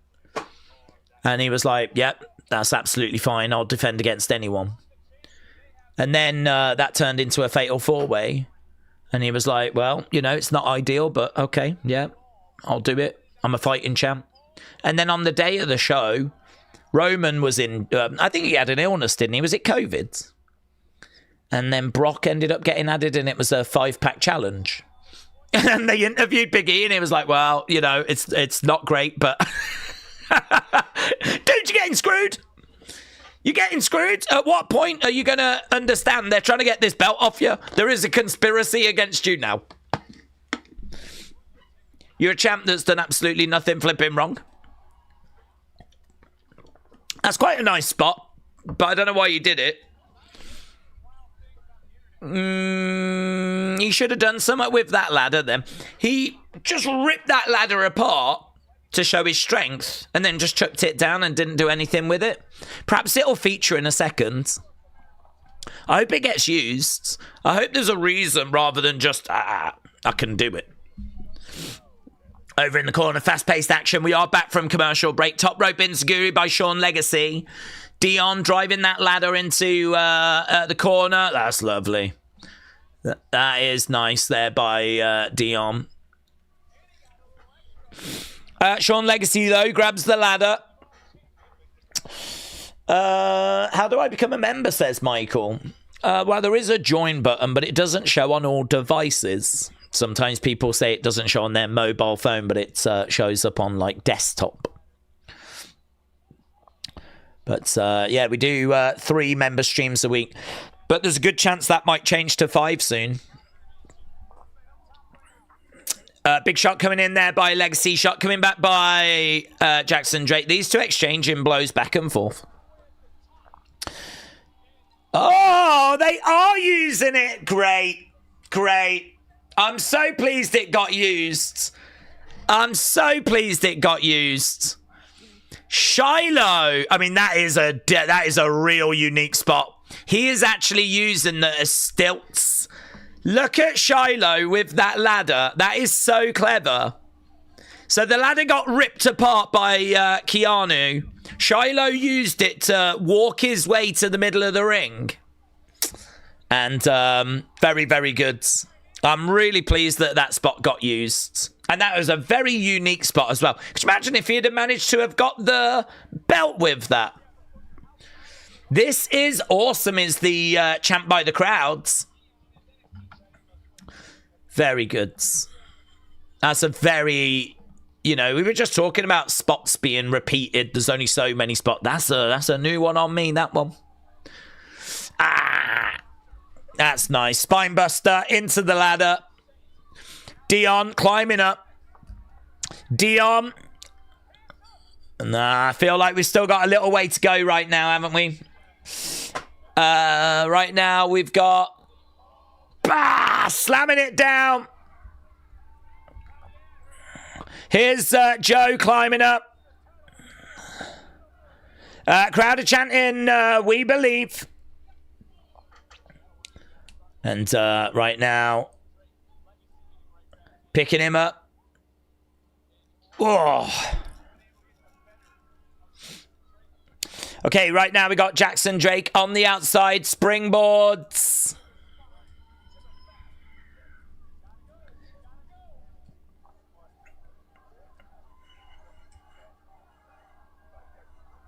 Okay, Jackson's climbed up the one side. He's got his hand on the belt.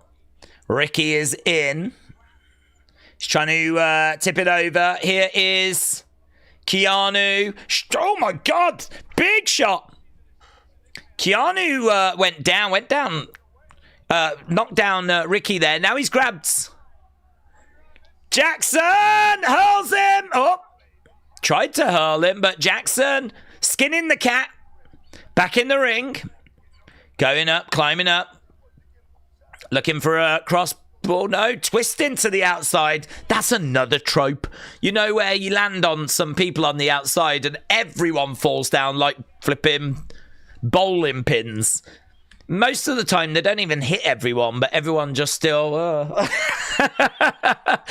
It's another going to commercial break spot.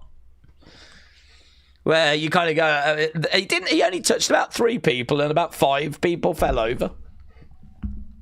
Michael Sale, shout out to you, my friends. Welcome.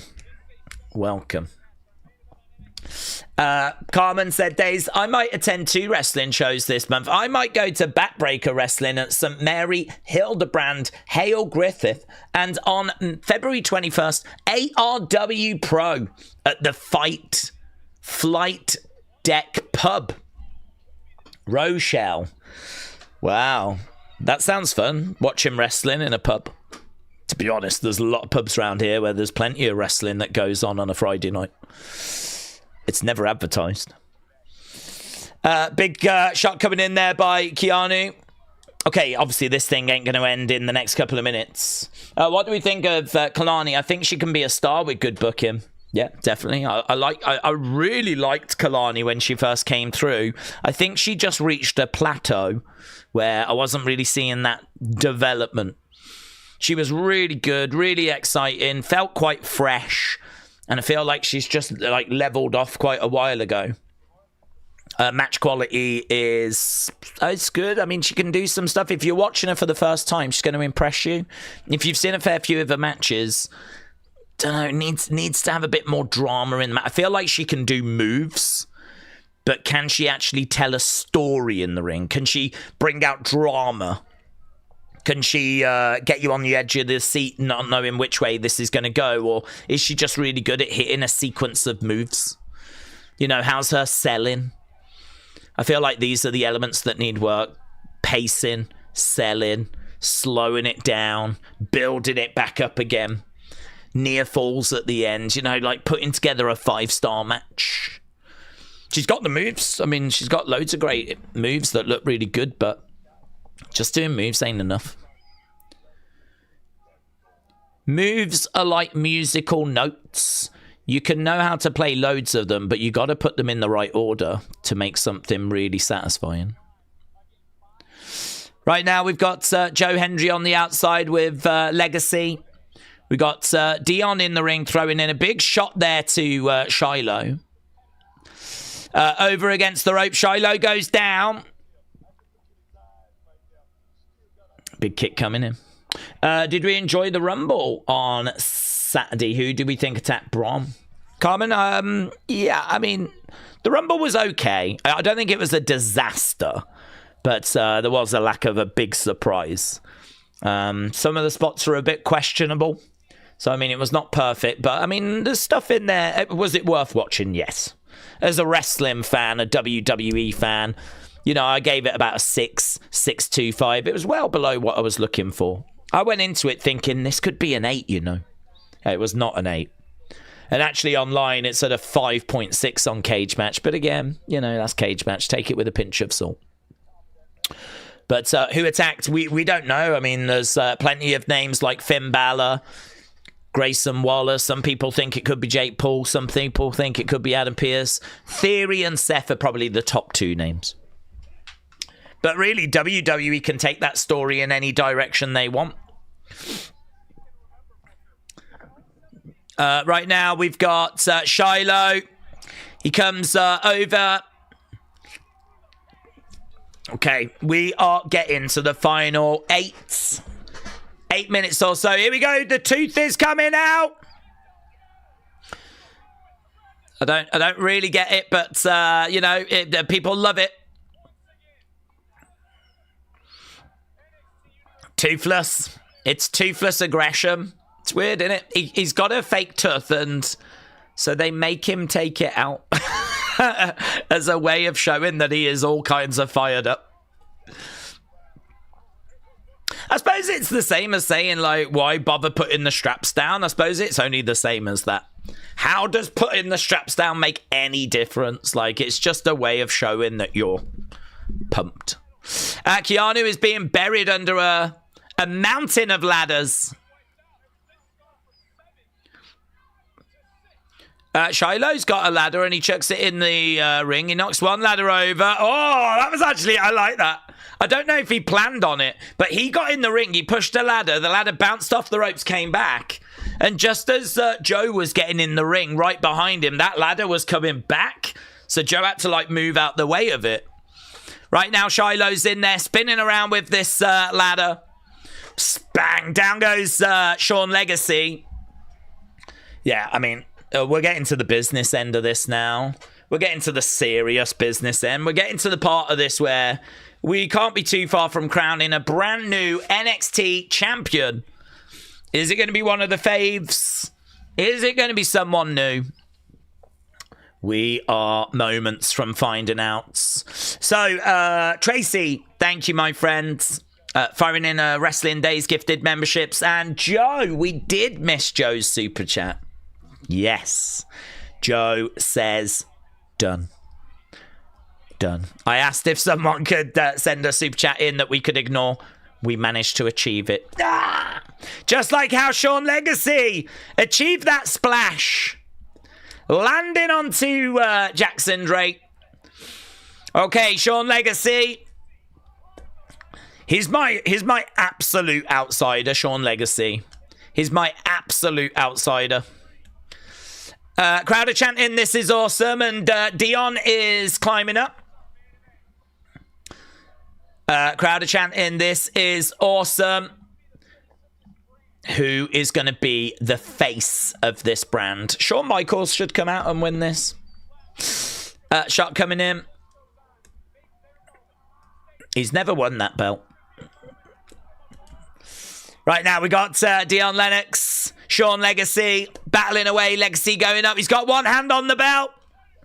It's not to be. We got Dion Lennox right there. Shiloh setting up a ladder next to him. We got someone in the crowd on their feet. We got that multi-person spot now. We got that multi-person spot. They're throwing in shots. Joe Hendry is down on the outside. When is the last time that we saw Ricky? I don't know when I last saw Ricky. Where's Ricky? Is Ricky still in this match? Where is Ricky Saints? I have no idea. I can see Joe Hendry down on the outsides. Has he gone home? When did I last see Ricky? I don't even know when I last saw Ricky. Is he in this match? Dion Lennox has got one hand on. There's Joe Hendry. Hendry with Dion. Dion in the corner. Uppercut coming in there by Hendry. Chop coming in there by Hendry. Hendry pointing over. He's going to hurl him into the ladder. Down goes Dion. Dion goes down. This match is continuing. Brian said it's going to be Hendry or Timu Rock. Right now we got Hendry with Dion. Hendry gets thrown to the outsides. Hendry grabbing the leg there of Dion, dragging him out the ring. He's going to hurl him in the corner. Boom! Into the ring posts. Dion Lennox goes down. Suzanne said, I hate to say it, but I think Ricky is going to get it. Restaurant said they're going to have Keanu emerge from those ladders, and that's what's happening right now. He emerges from under those ladders. Whoa! Jackson Drake gets hurled into the front row. Bang! Collides into Shiloh. Are they going to go big? Are they going to go into the platform? Keanu drives him in the platform. Ricky has re-emerged. Look at Keanu going crazy. Keanu's going crazy. Ricky is in the ring. Keanu jumps up, gets in there. He's going to try and stop Ricky. I mean, he has just murked so many people. Shot coming in there by Keanu. Ricky is right there. Keanu and Ricky battling away. Loads of people have just been murked. I think Jackson Drake is out. I think Sean Legacy is out. I don't know that either of them are getting back into it now. We might be in the final throes as Ricky is smashing Keanu's head off the top of a ladder. I mean, if Keanu goes down, then it feels like it's going to be Ricky's. Oh, he's kicking it. He's kicking it. Keanu goes over to the outside. Big spot. Oh, my God. Keanu through a ladder. Absolutely huge. It's absolute Ricky Saints. He's looking. He's taking his time. He's taking a bit too long. Ricky, you got to capitalize. There's Joe Hendry. Joe Hendry has popped up. Right now, it feels like the two favourites are going back and forth. Joe Hendry has got one hand on it, two hands on it. Ricky has got a hand on it. Which way is it going to go? The two favourites are battling away. Are they both going to get it at the same time? Are we going to go that way? Oh my God, it's absolutely back and forth, swinging away. Oh, Ricky! Here we go, smashes him in the face. Ricky goes! Ricky goes! It's going to be Joe! It is Joe! Joe Hendry is the new NXT champion. Joe Hendry has done it. Ricky goes through that ladder and Joe Hendry has reached the mountaintop. And people are celebrating away.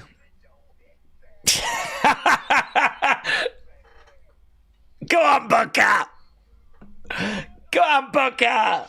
Time to say, I believe in Joe Hendry. Joe Hendry. Joe Hendry. There we go. Joe Hendry has done it. Oh, man, some of them spots were crazy. Crazy. It was fun. It was a lot of fun. I had a lot of fun. You had a lot of fun. We're about to find out how much fun. Joe Hendry is the NXT champ. He was one of the faves.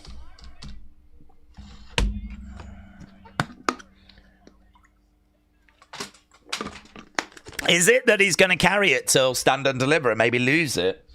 Because it doesn't feel like he's that far away from a call-up. Perhaps they went that way because that's the plan. Give him the run with the belt, take it off him at Stand and Deliver. But it doesn't feel like we're that far away from a Ricky call-up, actually. Dunno, Joe was my second fave. Yeah, I believe in Joe Hendry.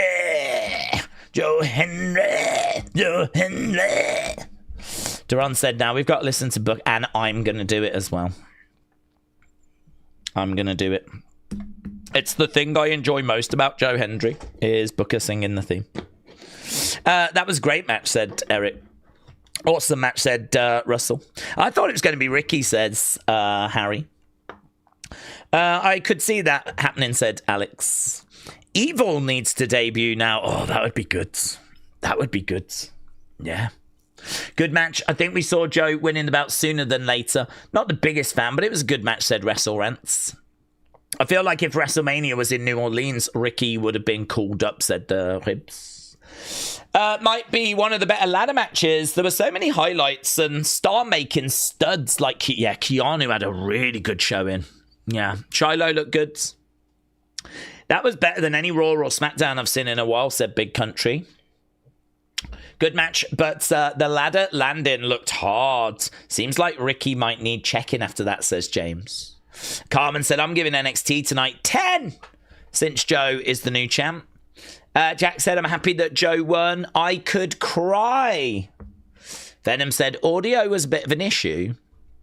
Aki said, I'm wondering why Zilla got attacked by Ricky if they've not capitalised on it. I think just to create buzz for reality or wrestling. I don't know that it was anything more than that. I don't know that it was leading to Zilla kind of coming to NXT to attack. I think it was just something they were probably doing in reality or wrestling. Wrestle Danny said, Daze, the NXT champ and WWE champ, and now Scottish. Oh my God, get the bunting out. Get the flags out. I'd imagine you've got them out anyway. Crack open a crate of Iron Brew. Unbelievable. What time. This is one of the greatest Scottish achievements of all time. The NXT champ. And what do you need? You need to get Alba Fire to that women's championship, don't you? You need to get Alba Fire to that women's championship. Nikki Cross to that women's mid-card belts. Yeah? Carl said, I'm very happy for Joe. Probably the best NXT main event I've seen in a long time. Shining Wizard said, I hate Hendry, but what a great match. Joe Hendry, let's go.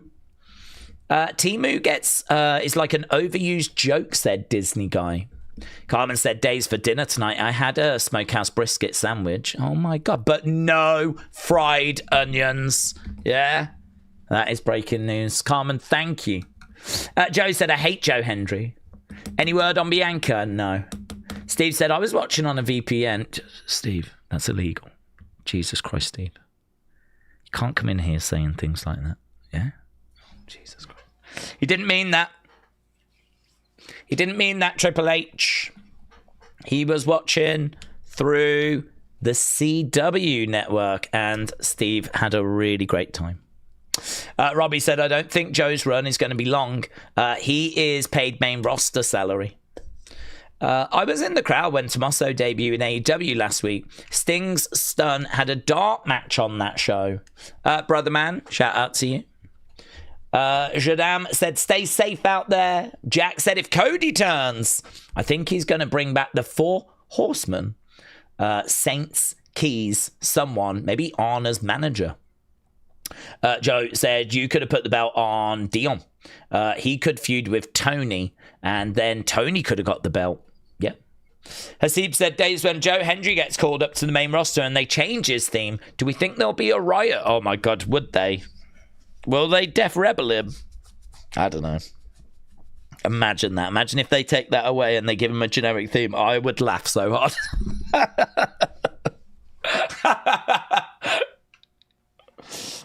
Oh, that would be hilarious to me.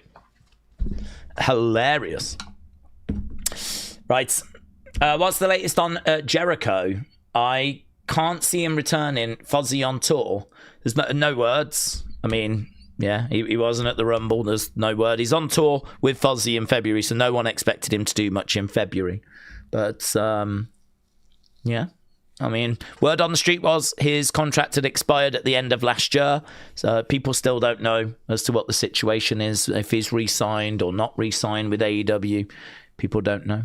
So, still none the wiser. All we know is that he was not at the Rumble.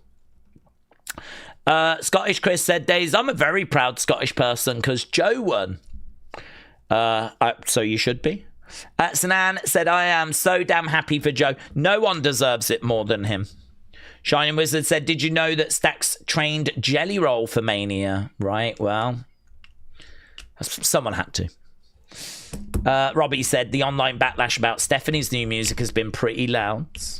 Steve said, Triple H did find my Netflix right before the end of that match. Well, Steve, I'm afraid I have no sympathy. Sometimes we bring these things on ourselves, don't we? Okay.